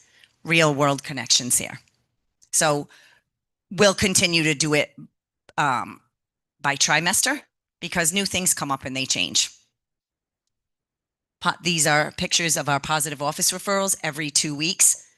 We announce these, kids come down, get a picture taken. Again, that's for following our core values. So community events. Some of these things are assemblies, programs that are running to increase the engagement, keeping kids happy, keeping them coming to school, excited. We had our Unity Day. We had our breast cancer awareness. We had a Veterans Day, which in celebration, which invited in a lot of parents who have veterans that are veterans themselves or veterans in the family, getting those people in and part of our more engaged in our throughout the day and after school, before school, things like that. This is our CTE program from the high school, bringing those kids in. They're in once a month, engaging in all the classrooms with a focus, and kids are excited to see them every month as well. This is another program run by my school nurse for, what is that program again? Yes, the Heart Challenge. It's raising money and kids can go home and share that with their families and the things like that. So these are some of the things, and that's our therapy dog that's currently still in training. That's we're creating a schedule for the dog to come in routinely. He'll come in during events, things like that, on a schedule now, but very limited with the trainer and with the family as well. And they're in the community for the training. I think doggone it. So we're partnering with them too. Kids are excited to see the dog and making them excited to be here. One of the events that we did this year, which was a huge hit, was the career day.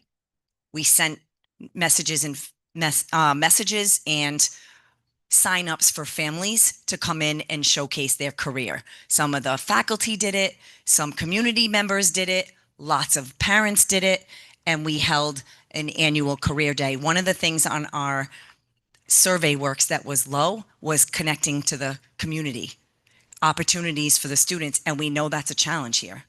So this was one probably 3 a.m. thought I had, and then everybody helped me to bring it to life because I believed in it. And it went really well. We were excited. The kids learned so much that day. It was so powerful.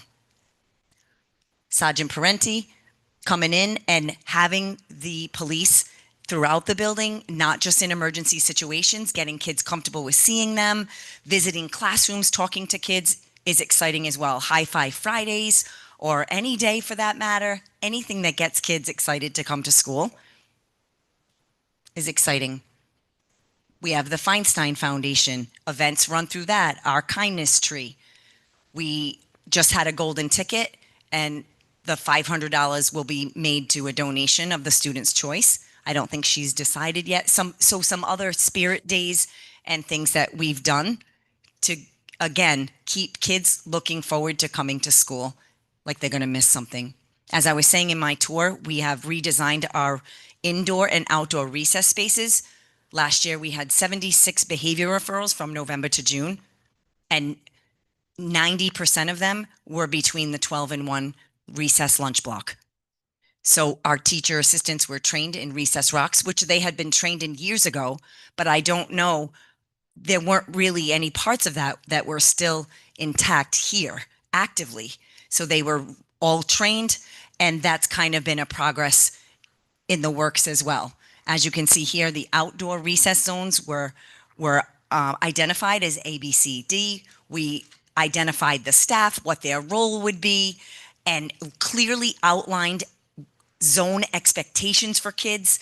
Games were chosen and posted with votes from kids, and teachers were going over the rules of the game and actively running the game. It was a hard change because kids weren't used to being told that they had to play a certain game, but there were options for everyone, and it got really good and limited a lot of those skills that kids struggle with, making decisions, playing fair, it just was great. And then we had we moved on to the indoor spaces. We have 3 indoor spaces: the gymnasium, the art music room, and then the library. And then we've developed that. There's an active game going on in the gym all the time, and then a quiet game. So kids can choose to play that game, or they can play a quiet game. In the music room, art room, there are arts and craft choices. We did purchase floor hockey. So when you're in the building between that hour, it will be very loud, but they're having a blast and they're not fighting or, putting their hands on each other or anything. The library is our STEM center, and there's options for those. They know they can come in and do magnetics, they can do Lego wall, they can do blocks, or they can do table games. Those are their choices. They go over the expectations, and I think up to date, we've had 6 behavior referrals between the 12 and 1 area the whole year. So we're pretty excited about that. It's been a work in progress too, where we continue to still do that. The kids are loving it. We created the temperature prediction chart, so kids were and families could see the prediction on where the temperature might be and if they were going to be outdoor or indoor for the day. When sometimes we have to open a limited number of zones because of the field or the playground may be icy, but it'll go 3 zones outside, 2 zones outside, 1 zone. And then some days we've toyed with it a little bit where kids get to choose. That's my ultimate goal, is that when there's a recess, kids can choose where they want to go. So we'll continue to work on that. Leadership opportunities with student council, obvious, just 5th grade, but it's something to look forward to. We're engaging the student council in as many opportunities as possible, taking their feedback, incorporating them in the PBIS and the assemblies, really trying to develop those kids and their social emotional skills. Feeling successful, positive, putting them in charge. Sometimes if there's an assembly and a student is off task or talking while someone else is there, we'll nudge one of the student council members or one of the 5th graders to just go sit next to them. And nobody really has to address that issue. So, because the student just sitting there actually solves the problem. So it's a win for everybody. As I said, the increase in home communication, parents know that exciting things are happening. They know the kids are missing things when they're not here. This is our dojo. We have 38 teachers in there because we have pieces of teachers, you know, OTs and PTs and speech. We have multiple teachers. There's 38 teachers in there, 258 students. Students can join, but I'm not sure how that number comes because all of I think it's saying that all of our students are in there as students. They're not, we could turn on them to be able to communicate, but we don't. And 232 parents. Average on the week, 18 messages are sent to families, whether it be whole school or individual in classrooms. Each classroom has their own private group chat as well. So parents can go in there, create a chat, and message a group of families to a birthday party or something like that without making anyone feel bad or sending it into the whole school. Or they can go in and post something to all the families. If that's open, I think it's on all classrooms, but teachers will post pictures, updates, things like that. And 8 photos and videos shared last week. That was probably 2 weeks ago, 8 in a week. And that's some pretty good communication where parents, it's not like the pet daycare where you can see what your dog is doing during the day, but we're getting there.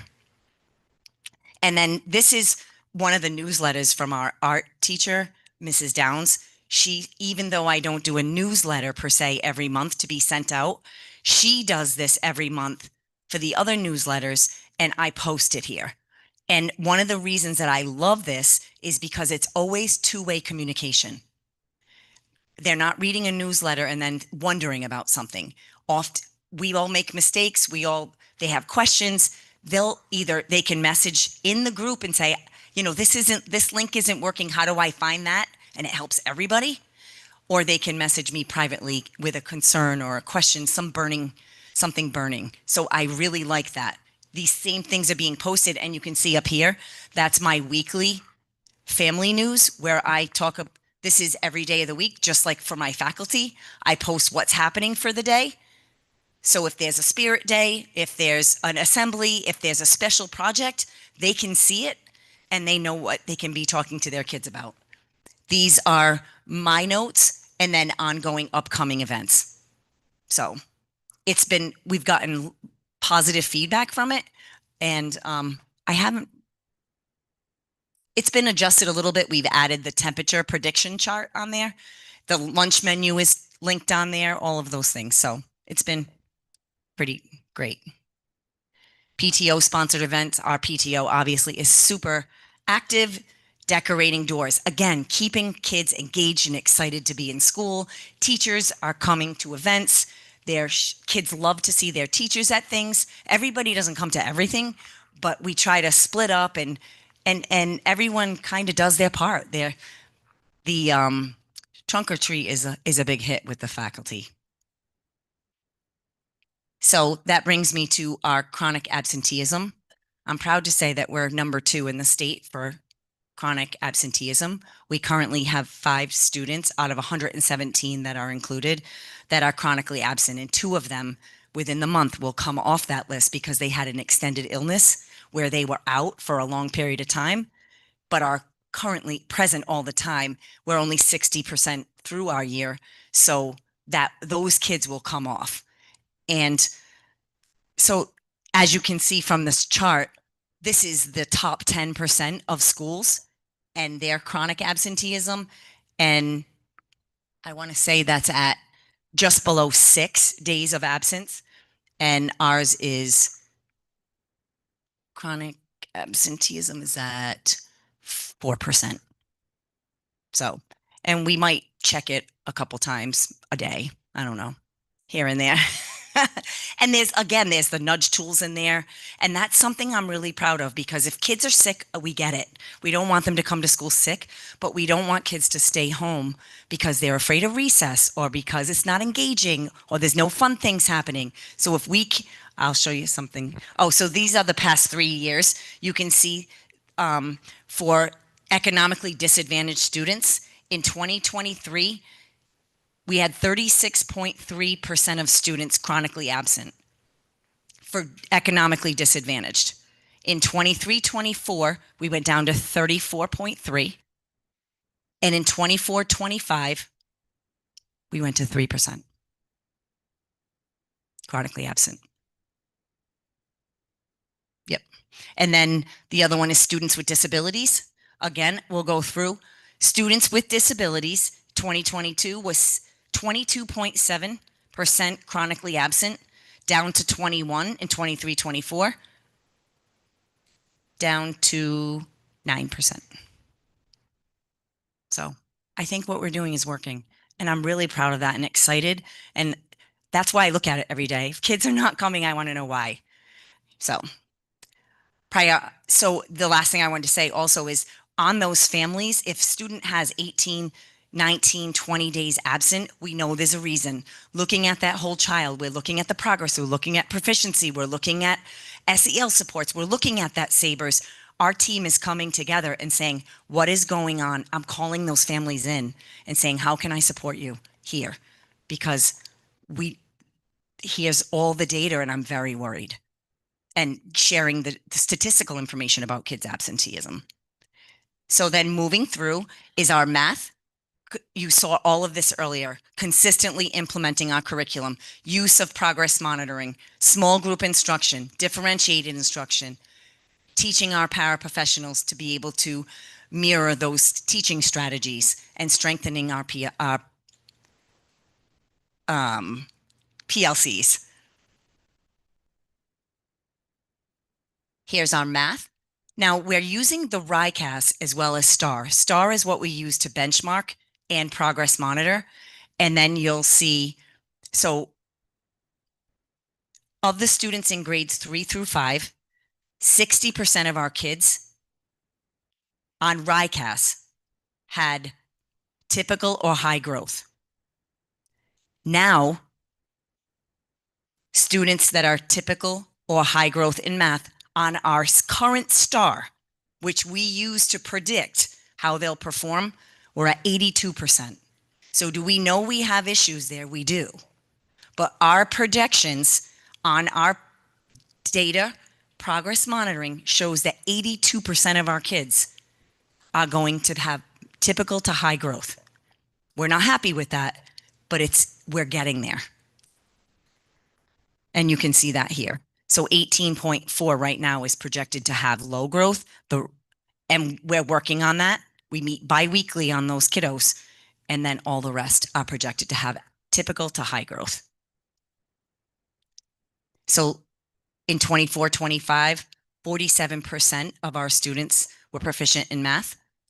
And right now, based on our report of state testing proficiency projection, we're projected to hit 61%. So if this is accurate, we're going to meet our goals and exceed. And we're not finished yet. We still have another month and a half that we'll continue working with these kiddos, with all of them. After school support, we're doing everything we can to maximize, think outside the box and use every minute we have. High engaging after school cooking club connected to math through our 365 grant. run by my kitchen support, Miss Cheryl. It only for fifth grade, focused on fractions, one of the biggest areas where that our scores were low. It was the hugest hit, and it maxed out with fifth graders coming to cook. They made meatballs, they made desserts, they made trail mixes, you name it, they made it. And they just keep asking for it to come back. Moving on to ELA. Again, the biweekly monitoring the progress of students, anyone below 50% proficiency. We know that on our STAR data, any student that is below the 65th percentile is not projected to meet standard. So we're looking at those numbers and really honing in on those kiddos and what is it going to take for them to demonstrate proficiency. Calibrating our writing to the RICAS rubric. Teachers are sitting down in professional learning communities, picking up student writing and calibrating it with each other and the state, taking state samples, making sure, what do our kids need? What are we going to do for them and how are we going to get them there? Holding data workshops for the teachers, looking at that data, who's making progress, who's not, why aren't they making growth, looking at that whole child. Setting non-negotiables. What is every one of us doing in our classroom that we know our best practice? What are we committed to doing? And we sat in our PLC and we created that list. Everybody is silently sustained writing for 30 minutes, at least 3 times a week. For an hour, 2 times a week. Everybody's reading silently, independently, at their own level in every class for a minimum of 30 minutes, 5 days a week. And 2 days, it's longer. So really putting those things in that we were all committed to. Expanding the reading fluency through after-school programs. We put in place another after-school program for reading and math fluency, run by my paraprofessionals, as I said earlier, through coaching from the teachers and myself. I said one teacher, Mrs. Redmond, is so committed to those. She's like, I'll do it. I'm going to do it. I'm staying. So we just finished round 1. It was a huge success, and we're starting round 2 on Tuesday. And I look tonight, 35 kids are signed up. That's a huge percentage of 113 in the total school. Closely aligning our writing to those Rhode Island standards and those units of study. And training our paraprofessionals. They're gold. And the more we train them and empower them and encourage them, they're just helping us bring everything together.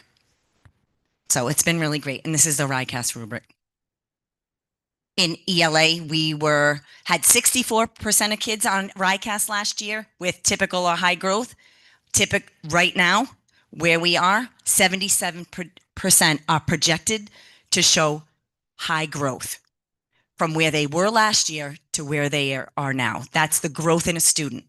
And for them to make 50% growth, if they're proficient at a 3, they're going to stay a 3, right? We want high growth because now we want to close the gap. We have to close the gaps.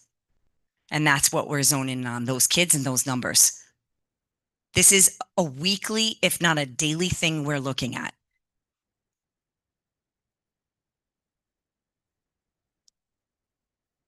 Oh, whoops, sorry.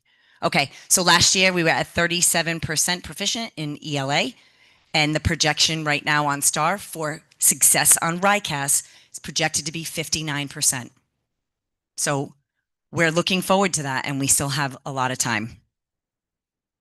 Science, continue implementing our mystery science, supplemental resources for engaging activities, honing in on those science standards, continuing to look at curriculums, greenlit curriculums, and then doing those after-school programs to highly engaging activities and clubs that kids are choosing to come to because they want to, and getting at the science that way as well.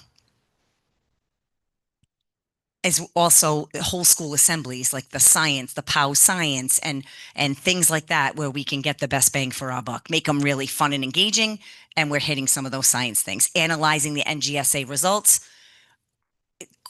science questions from past tests, administering them to students and analyzing how they're doing and what we need to do different, identifying our areas of improvement, and monitor their learning and to inform our science instruction.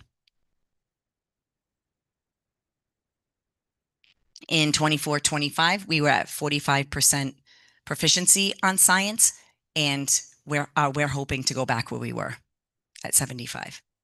That was a big year for Clayville because I had been in that classroom for 22 years teaching science.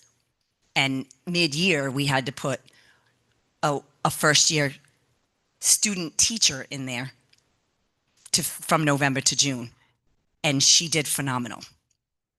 But you can't take away that experience.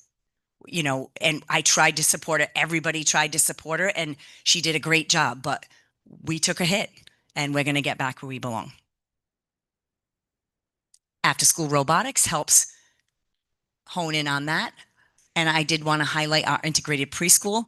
One of the pieces, the last piece, not the last piece, but a separate piece that we're working on, kids coming into kindergarten.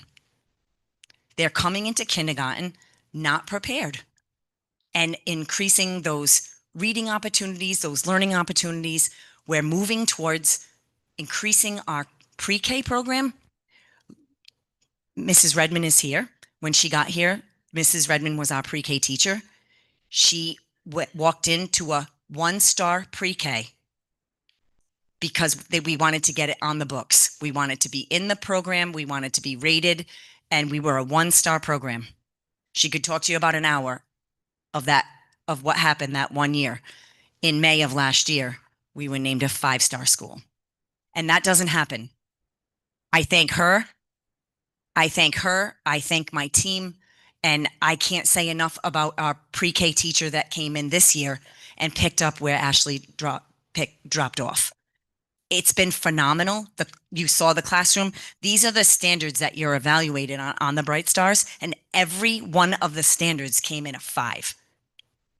She didn't sleep, but every standard came in at a 5. And when we meet with our state pre-K, you will hear them every meeting say, that doesn't happen. And it did. And we're really proud of that. And I think that's it. Does anybody have any questions? So we're doing a lot of things, and I'm really excited about it all. We're all excited about it, but we know we have a lot of work to do. So we'll continue plugging forward. Do you have? My God, I might sleep tonight now.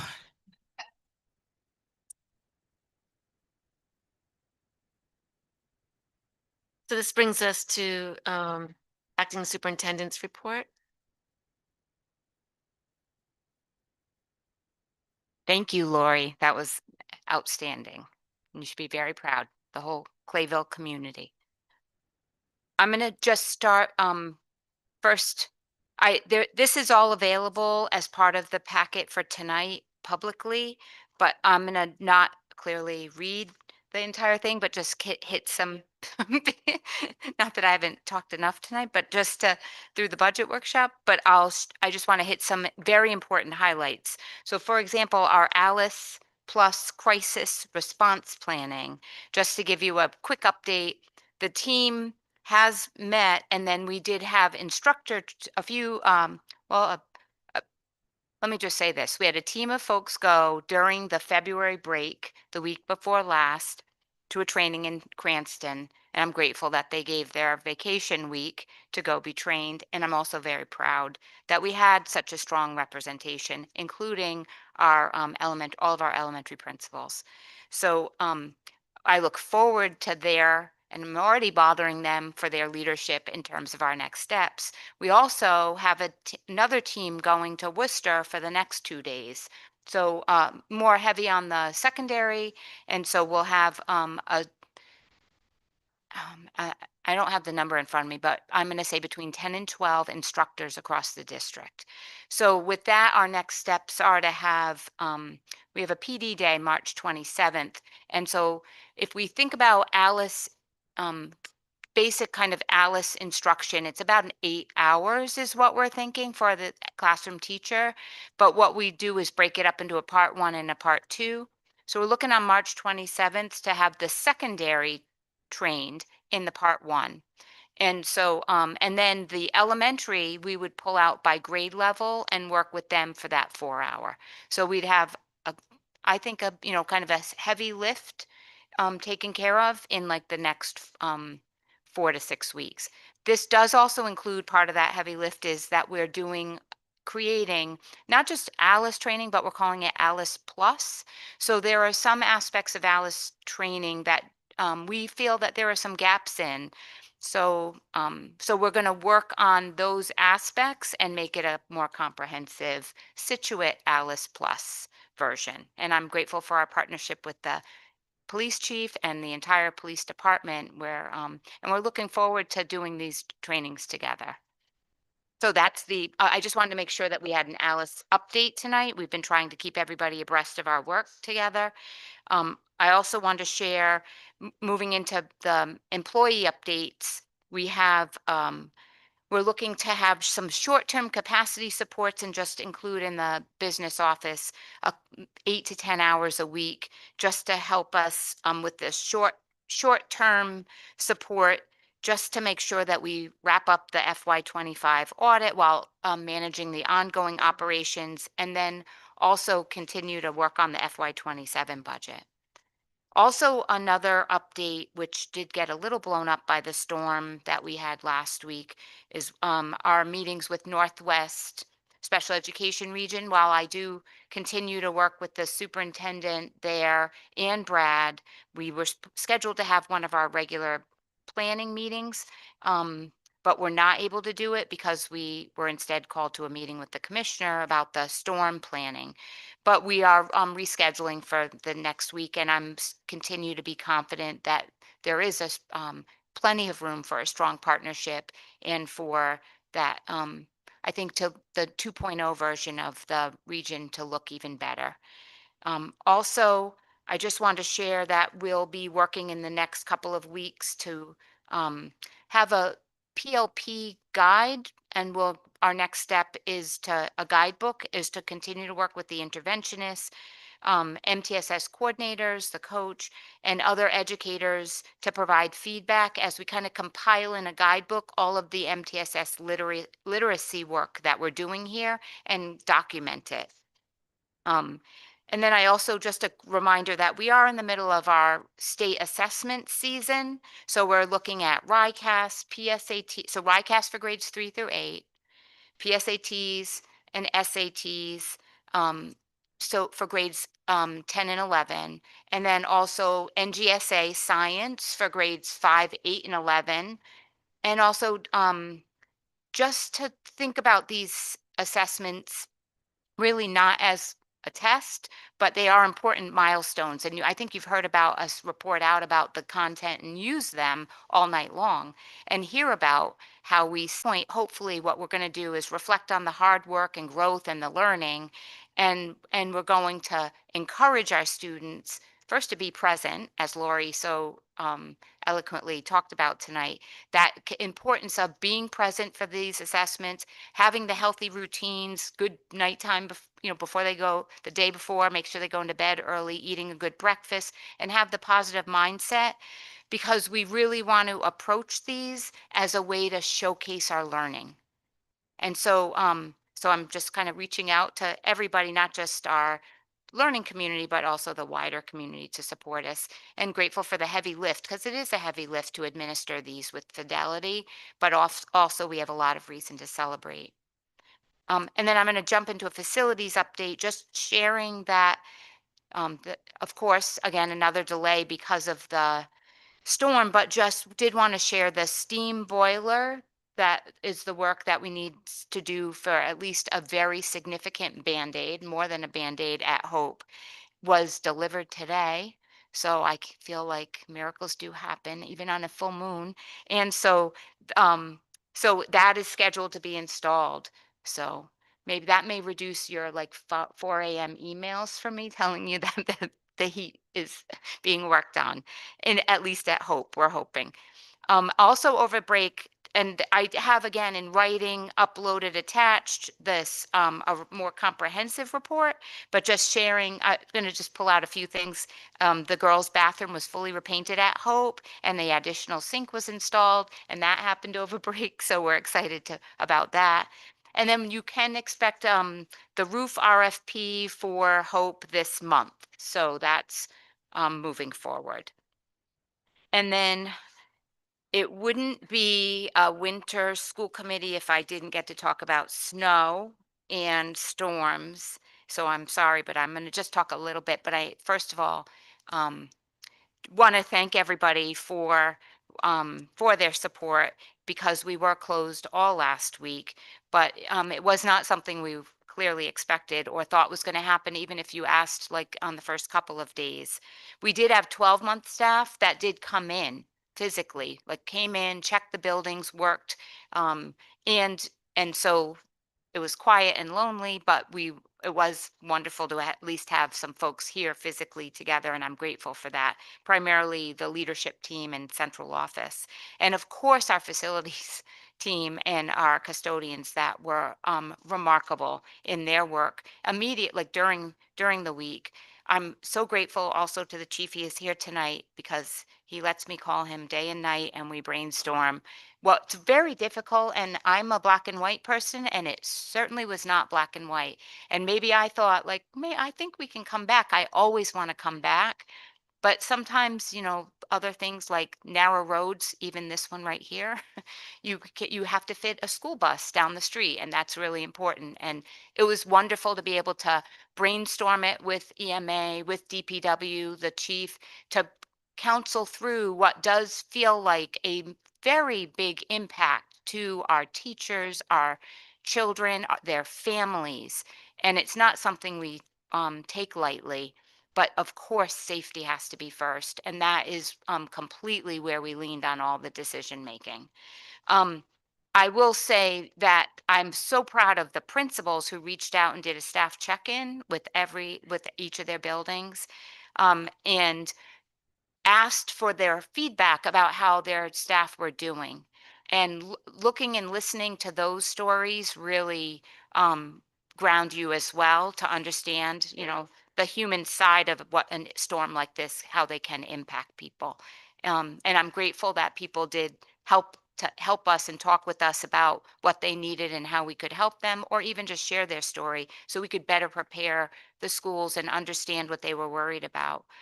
Um, there was there were tried to communicate, send out messages every day but Thursday, because Wednesday I had sent for the 2-day, and then we also, the principals, had done follow-up messages to make sure those messages did get out. If there are community members like parents, families, staff who are not getting messages, because you should have gotten some last week, if not an inordinate amount, then please reach out to someone to let us know. And it's hard to not realize what you're missing, but clearly if you were not getting messages last week, emails, phone calls, then you've unchecked something or disconnected, and this is like a perfect time to say, check, I should have been getting them from my principal, from central office, and if I'm not, I'm going to contact my principal and make sure that I get on that list, or that I uncheck what needs to be checked.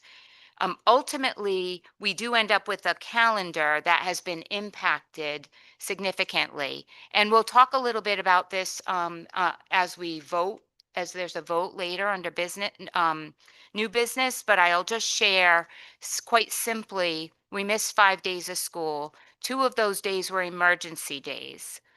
So every day the commissioner met with the leaders from the state. We'd had a Zoom meeting around 2:00, and with the Superintendent's Association. And so we would, kind of share stories, talk about what was happening in all communities. And she would share regarding the emergency days. So we had 2 called, clearly Monday and Tuesday.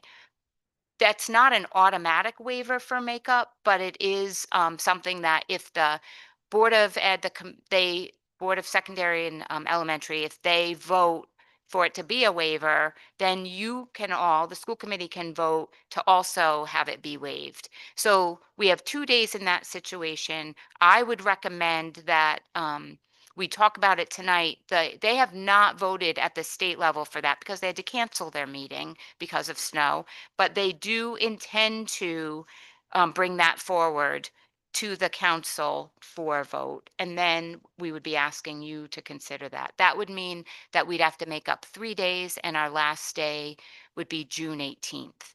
If someone looks at the calendar now, it's going to say that we're going to June 23rd with an asterisk because we're waiting to see if we can have the waiver, and then it would be a June 18th last day. I do feel like the June 18th, personally, I feel like we can get to the June 18th day. After that is a 3-day weekend, and it probably would be a hardship. Those also, I'll just say, were makeup days on the calendar. So that's, kind of a fair, we planned those to be makeup days if we needed them. Beyond that, we are not makeup days. Lastly, I just want to again thank everybody for their partnership, stepping through what have been some challenging days and some unprecedented events. And I'm grateful for the support. That's all. Thank you. I'm going to pass it off to Rob, if that's okay. Well, thank you very much. So, I'd like to present my monthly fiscal report. Attached to the report would be the three fiscal reports, the summary by the master object listing personal compensation, employee benefits and whatnot. Then the detail by object, and then finally the detail by account number. And at this moment, I'm currently projecting to complete the year with a favorable budget to actual variance. The budget balance that's shown there predominantly is unencumbered, but will be required for the end of the year. But nonetheless, we should finish the year fine. The major activities for this month. We the vendor submitted questions for the lunch RFP, and those bids are due at the end of the month. Coincidentally, RIDE finally released the statewide lunch RFP I think just yesterday or today, and it aligns with the timing for our RFP, and so we'll have options. We've been working on the workers' comp RFP. We've received a copy of the town's RFP that they went out to. And my plan right now is to present an RFP to the school committee. I'm hoping for the April meeting, but we'll see. In addition to the budget that we've talked about quite a bit, a significant amount of this month's time has been spent on the fiscal 25 audit. We met again with the Auditor General on the Thursday, the 26th of February, provided him with an update. We've got a request for an extension, and we're meeting again with him on the Monday, March 23rd. He's happy with the progress that we've made, and he's happy that he was very happy that we had decided to engage outside accounting services to help accelerate the work. My goal is to finish the fiscal 25 audit, and there's been a lot of just clean up to get that done. But then at the same time, do the same type of work and get caught up with fiscal 26, our current year, so that by the time we finish this fiscal year, we should be in good enough position to hand over our books on time to the auditor, usually in like a August timeframe once our accruals are done. So we've got quite a bit of work to get through 25, get through 26 to get us caught up in the next couple of months, and those accounting services will help immensely in that range. We still have a lot of work to do, and we don't have any definitive results at this time. We may end with a small loss, but we'll see, may not. Finally, we have also started our finance office action plan, and we started to implement more fiscal controls. We're working on developing our approval chains. We've got some work to do there. I've listed it in the, I'll be reporting on them in the future, the major areas there. And, finally, we're in the process of, we'll plan to draft a capital plan for the next building committee's meeting, at the end of March. Thank you very much. Any questions from the committee? Any questions from the community?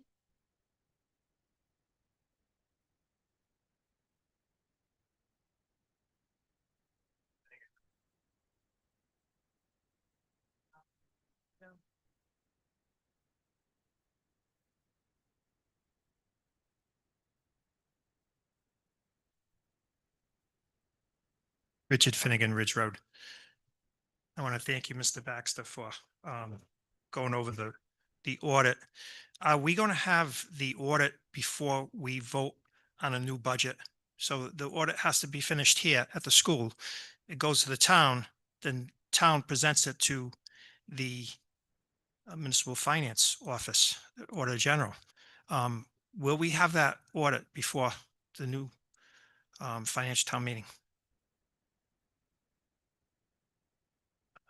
I don't know. I don't know. We're planning, fingers crossed, we're planning to have our work done. And all that remains, I say, is the one item to reconcile the general fund, but that's a heavy lift. I'm hoping that with the extra hands on deck, that we should be able to finish that by the end of March. And I don't know how long it's going to take the auditor to wrap up his report. I know that he's already done, I think, I should say, no, I'm pretty sure he's done the majority of the work on the town side. And so he's waiting for like our stuff. So, he may have already started on his schedules and building the report but I really can't say what the time frame would be for him to turn that around once we get our stuff done. So, I can't tell you with any certainty. Thank you. I want to go over the last meeting. A lot of parents came up and they were concerned about the snow at Hope Elementary School. And we just had a storm that was even more impressive than anything we received this year. I have to say that this school, Clayville Elementary, the custodian here is absolutely amazing. By Tuesday, and I have pictures, by Tuesday, the sidewalks were down to bare concrete. That's amazing for the amount. North Scituate, they were done. The high school was done. The middle school was done. I have to say, I was still disappointed with Hope. Somebody's still dropping the ball down there. I went down there Wednesday afternoon and it still wasn't done. I talked to the principal tonight. I understand the snow blower, the pin broke, so they had to get another pin. They should be there. Pins should be there for snow blowers. But the front steps weren't done. The sidewalks weren't done. The handicap ramp weren't done. I don't know what they did. This is Wednesday afternoon and it wasn't done. That's disgraceful. That is totally disgraceful. We could have had school on Wednesday. So I would hope somebody would look into that. I don't mean to call somebody out, but something needs to be done. We have children here who go to school, and if those sidewalks aren't done and those handicap ramps, that's a problem. So I would hope somebody would really look into that. I'll just so I was in constant communication with Barry. I was here Wednesday. We did approach cleaning the schools a little bit differently because getting folks in even on Tuesday, they did more of a joint effort. So they together went to a site and worked on it together. And Hope was the last one done. So there's a level of, we normally don't do that though, honestly, like it's like we're in our own buildings working, and then the maintenance crew go help them, and DPW can help when they can too, after they do the streets, of course. But the way we approached it this time was, we knew it was just so overwhelming and they needed more hands on deck, and it made more sense to approach it that way. So they would go together to a site and work on it. And then Hope was purposely last. We knew I wanted to be open on Wednesday. Then I wanted to be open on Thursday. Like I thought we were going to do it, but then I think the chief can talk a little bit. We were ready to a certain extent, but then the streets had to also be ready as well. But so just so you know, it wasn't that each person individually doing. I just want to be transparent. We did join up. And so a group of people went together to North Situate, and then they did help with the high school. There's so many paths at the high school as well. The other problem that does happen at Hope is that the street in front is a state road, and when they plow, they push up onto the sidewalk. So last time they had cleaned those sidewalks for 3.5 hours, and then the plow went by, just like it does at the end of your driveway, and pushed it back into the sidewalk, and then we have to go back out there, and then it freezes. And so it's been a little bit of a battle, and I appreciate your eyes on it. We understand how critical and important it is. I do think here we did have I mean, first of all, he is amazing. I'm not I feel so blessed to be based out of this building too. But I will say too, we knew 12-month folks were coming back here, and we wanted to get them back. And I do think too, people were sensitive to that as well, that they were coming back Wednesday, if possible, of course. And so we knew, and then so we wanted to make sure like that we were cleaning that, because that's just is dangerous to bring a group of cars and people walking. But And I'll just say about the custodian, I don't know any of the custodians. But I can say about the custodian here, even in the spring, in the fall, he's outside. I go to around schools. I take a look. So I would just hope you keep an eye on it and make sure it doesn't happen again. I don't think we're going to get a lot more snow this year. So thank you.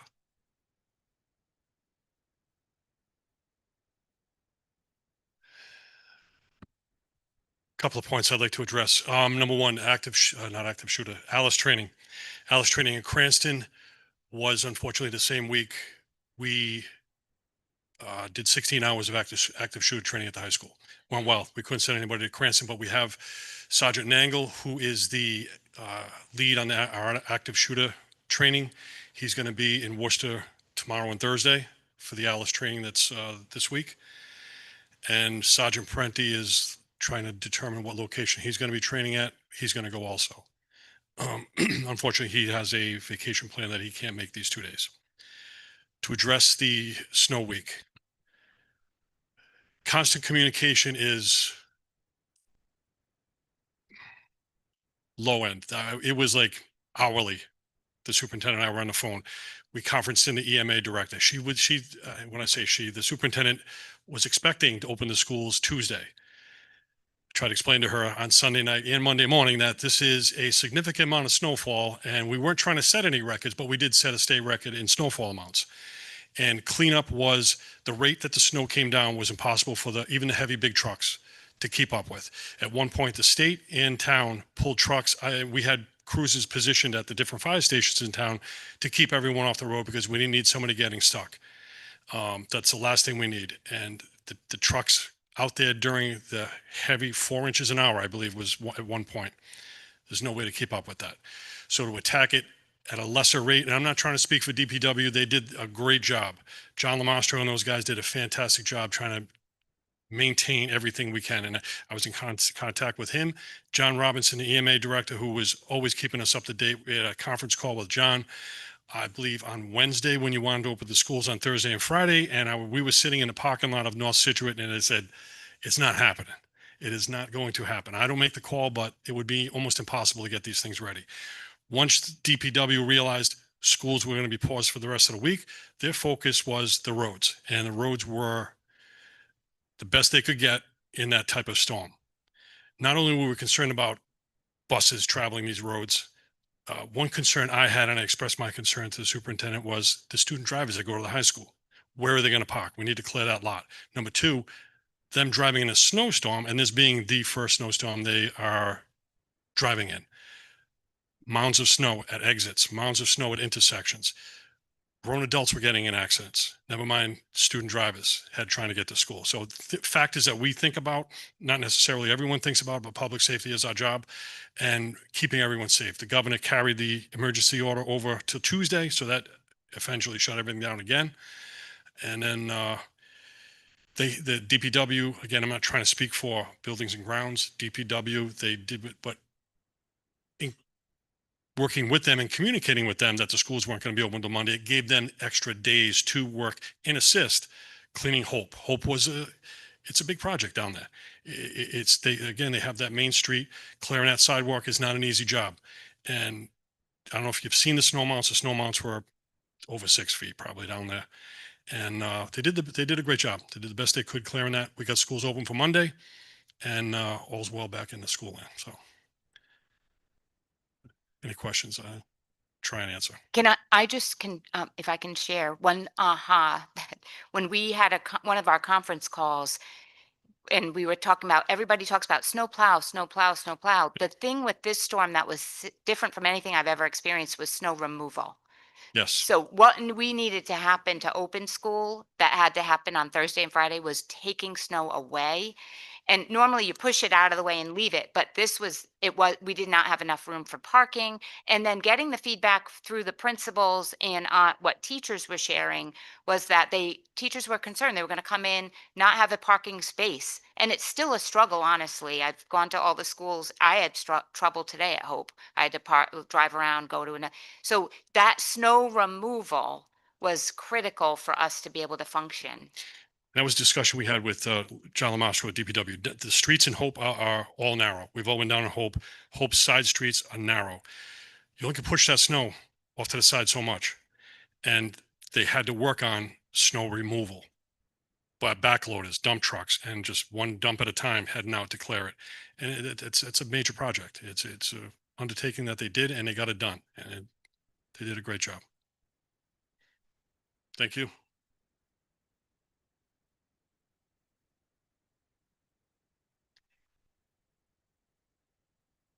So that brings us to new business, discussion action vote of the 26-27 school calendar.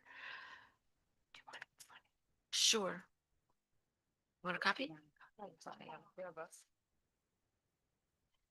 So as Linda was saying, Sean, I was wondering if we could, This is 26, 27. oh, for next year, yeah, thank you, thank you.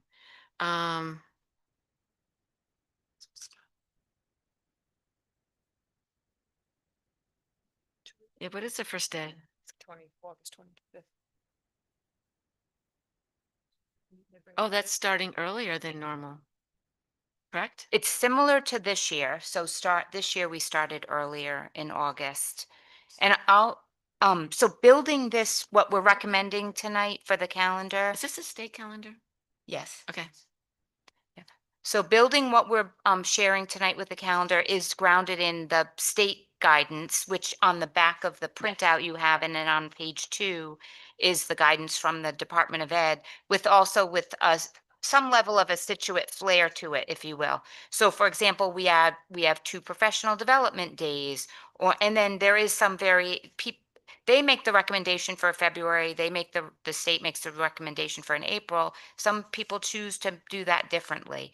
I put this out as a draft and put out to the principals, put out to our union, all of our union leadership, paras, teachers, custodial staff to take a look and have eyes on it. And so we've through about 6 weeks of asynchronously meeting about it, collecting feedback and notes, and ended up building it to look like this. Okay. So this is how we've landed here. I've not done it in isolation. It does look similar to what we see this year. First day is listed on August 25th. Last day is listed on June 14.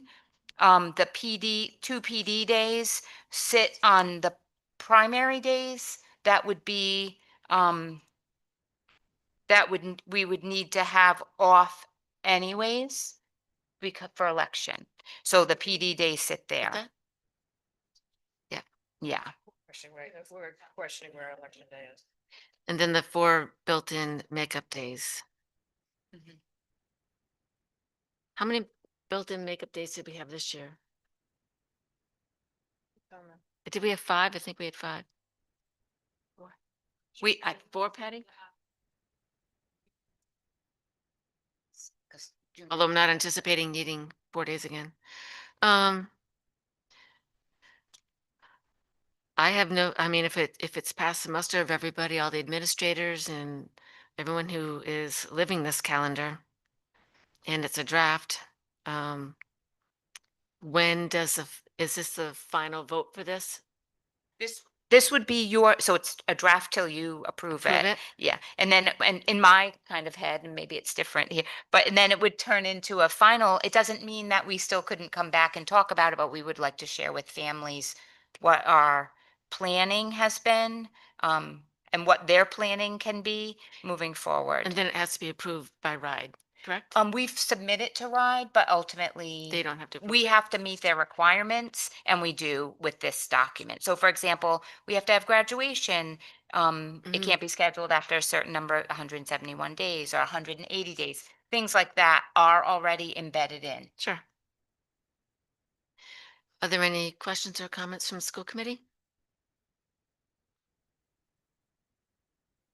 I saw you reaching, David. Do you have a question?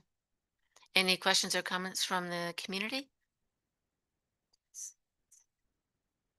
It's in the packet. Oh.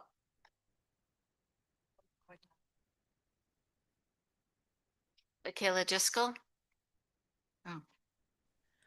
I just wanted to mention it is on the calendar. You do have an Just error. address. I know we can Oh, see I'm your sorry. name, but I apologize. Michaela Driscoll, okay. 3 Burnt Hill Road. Thank you. I think it's just an error. I just wanted to bring to your attention on the orange dates that you have that denote school. November 10th is highlighted, but it should be the November 11th date. At least that's the one you had posted on the agenda. November 11th is highlighted on mine. Okay, on the one you have posted online, it was the 10th. So that's why I just wanted to bring it to your attention. Okay, thank you. You're welcome. If there's no other comment, do I have a motion to approve the 26-27 calendar? So moved. Do I have a second? Second. No more discussion? All in favor? Aye.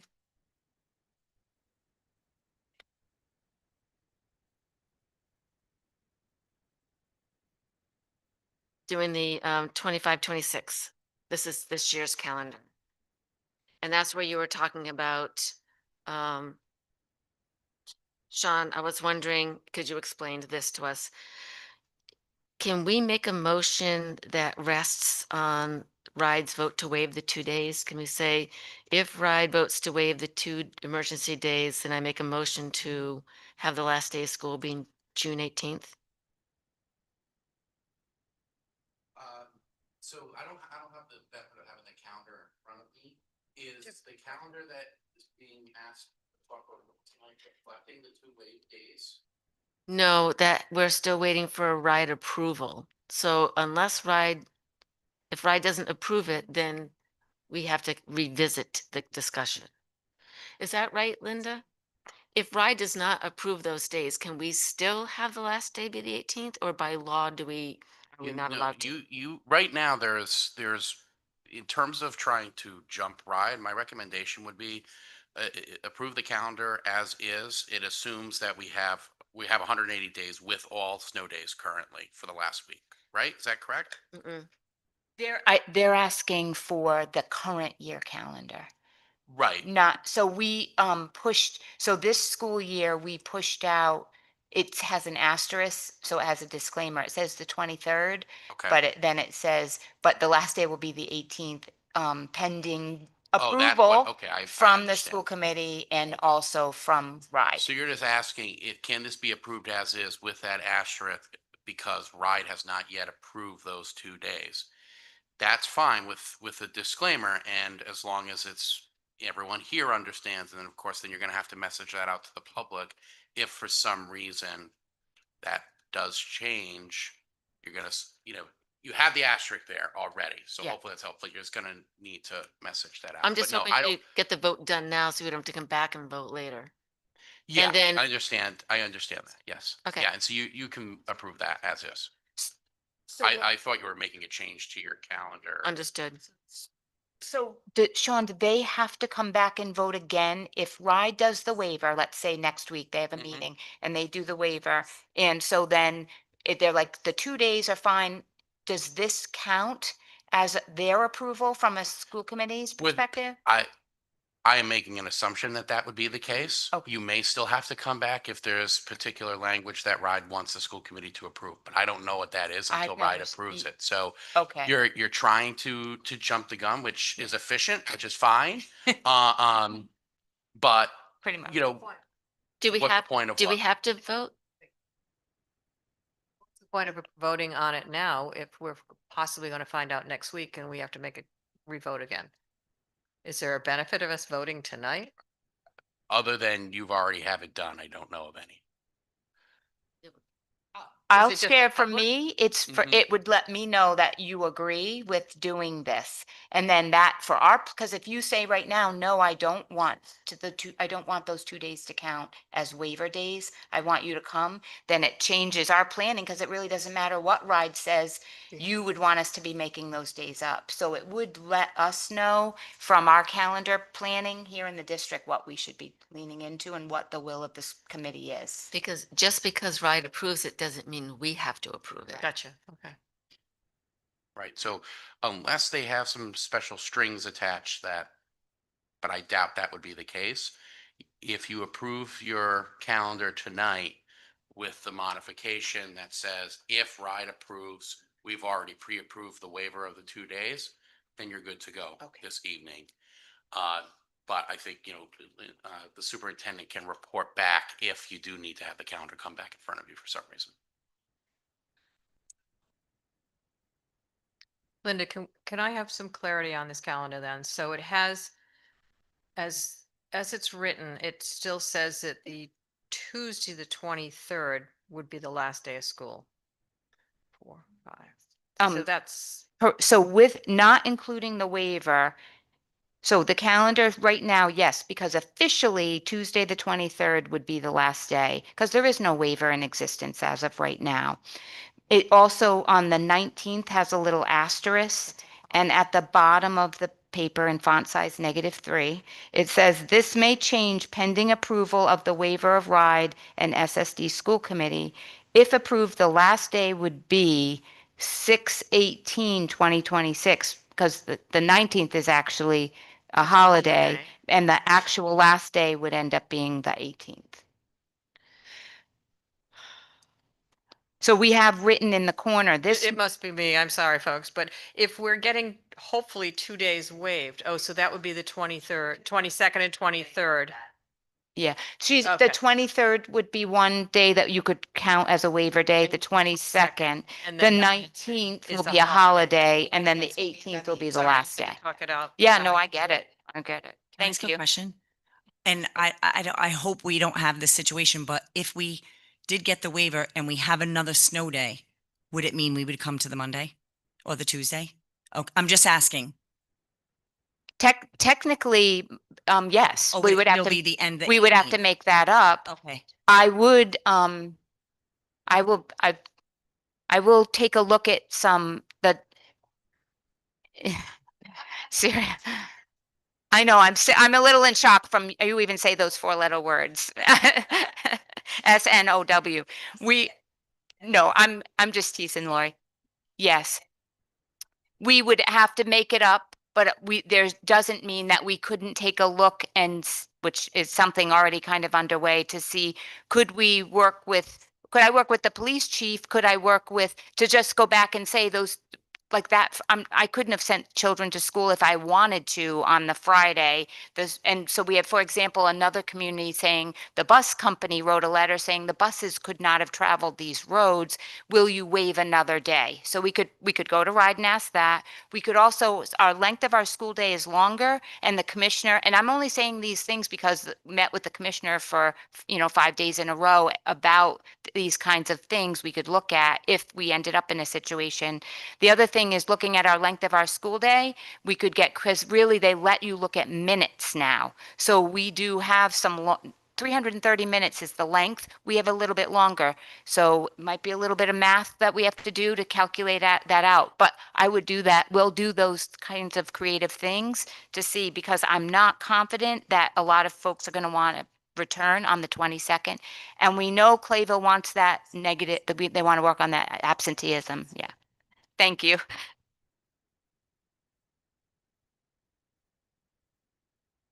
Any other discussion from the school committee? Are we good? Good. I wasn't sure if I heard David. So You good? I make a motion that if RIDE votes to waive the 2 days, then I make a motion that we have June 18th be the last day of school. Is that sufficient? I think you just have some. The 25-26 school year calendar as presented.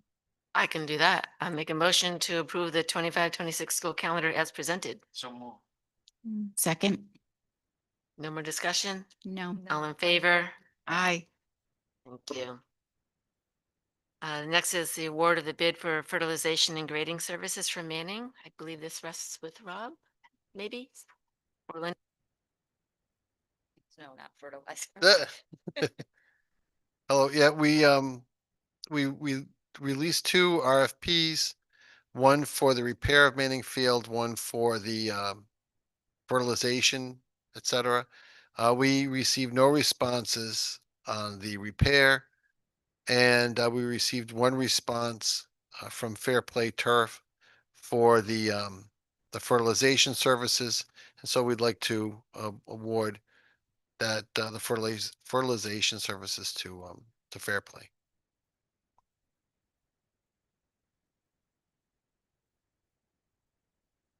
We only had one bid. Right. We only had one bid.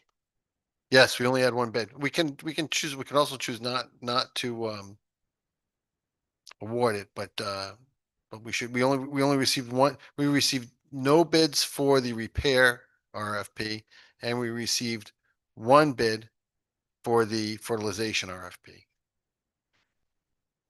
And how do we know that this is a good bid? Does that make sense? Yeah, no, that's why I'm saying we could also hold on and do some homework and see if we can't reissue it or come up with something else. We're not under the gun, so to speak. I mean, I'm sure that the athletic folks would would like us to get a move on, but at the end of the day, we need to do what's right for the department as a whole. And we still haven't come up with a plan for what we'll do to repair the ball fields. Anyways, and frankly, at the moment, right, the point's kind of moot because we're focused on, the snow and whatnot. So, but it'll come fast and we need to think about it, but we haven't got there yet. I am not a field fertilization expert. And did Barry lend his opinion? I spoke to him this morning and, no, I mean, he really didn't have a recommendation as of this morning. So unless, I can correct. He me, wasn't yeah, so- opposed to it that you know of? No, Is he no. aware of it? Well, oh yeah, no, he opened it. He was the guy on this one. So yeah, he opened it. Yep. He was aware of it.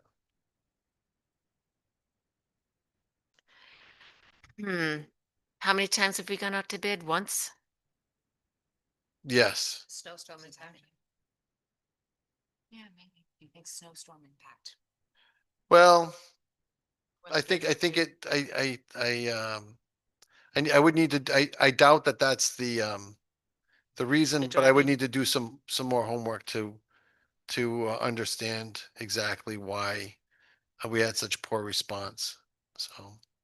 So I wouldn't mind if we, I don't know, like, it did not move on it at this time and gave us some, because and again, it's speaking outside my wheelhouse, but I was surprised by how high the bid came in, and I would be, I wouldn't mind having the opportunity to go out and, you know, do some more homework and see if we can't come up with another solution. That feels a little bit more comfortable for me as well. Maybe we can even just reach out to the community in case anyone knows of someone that does this type of work and, um, yeah, no, we'll table it. So you could do one of two things, given kind of the general course of action you want to take. You can table the motion, which means in theory, this item with this bid could come back. Now that depends on how long the bid is good for. Typically in the bid packages, it's good for X amount of days. So Yep. just be aware of that. Um, The other would be to decline to award the bid, which I think would send more of a message. We're going to either go out again at some point or find some other way to get this job done. So if you want to table it, which kind of gives you a bit of flexibility, again, contingent on how good the bid is, how long the bid is good for, or you can simply just decline to award the bid. I know we have more than 30 days. I want to say like either 60 or 90 days, but in the RFP language, but I wouldn't, so I wouldn't mind. Yeah, because we'll know before the next meeting. Right. So table it may give you a bit more flexibility. I make a motion to table the award of the bid of the fertilization and grading service for Manning. So moved. Second. All in favor? Aye. And then do I have a motion to accept the second reading of the policy 9105, use of electronic devices in schools? So moved. Second. Is there any discussion on that? All in favor? Aye. Aye. Then that brings us to executive session, of which we get to stay and you guys have to go. Got to go. Take some equals. Take some people. Thank you. Food. Thank you for coming.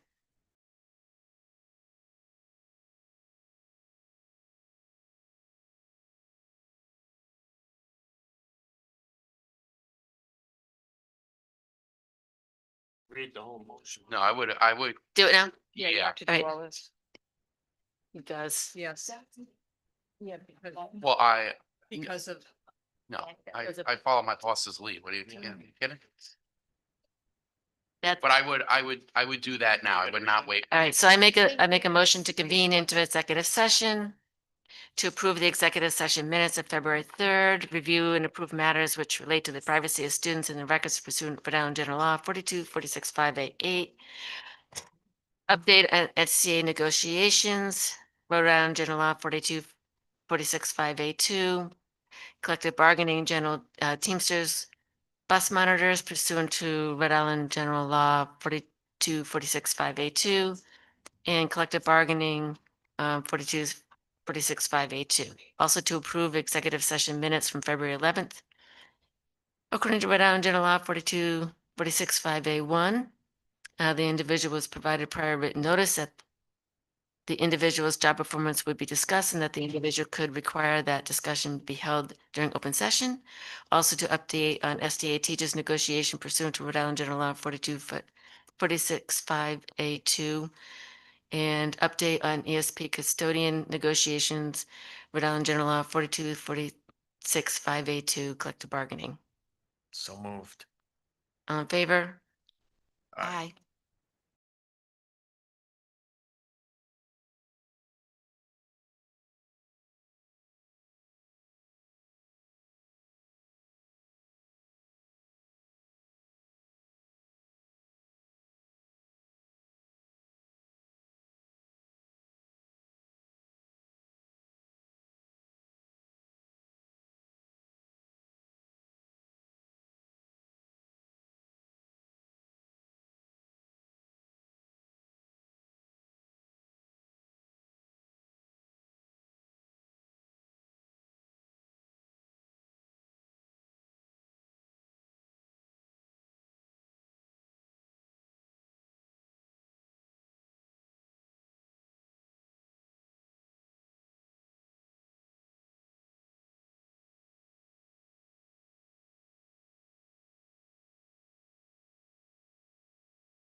So now that we're back in open session, I want to report out that there were 2 votes taken in executive session.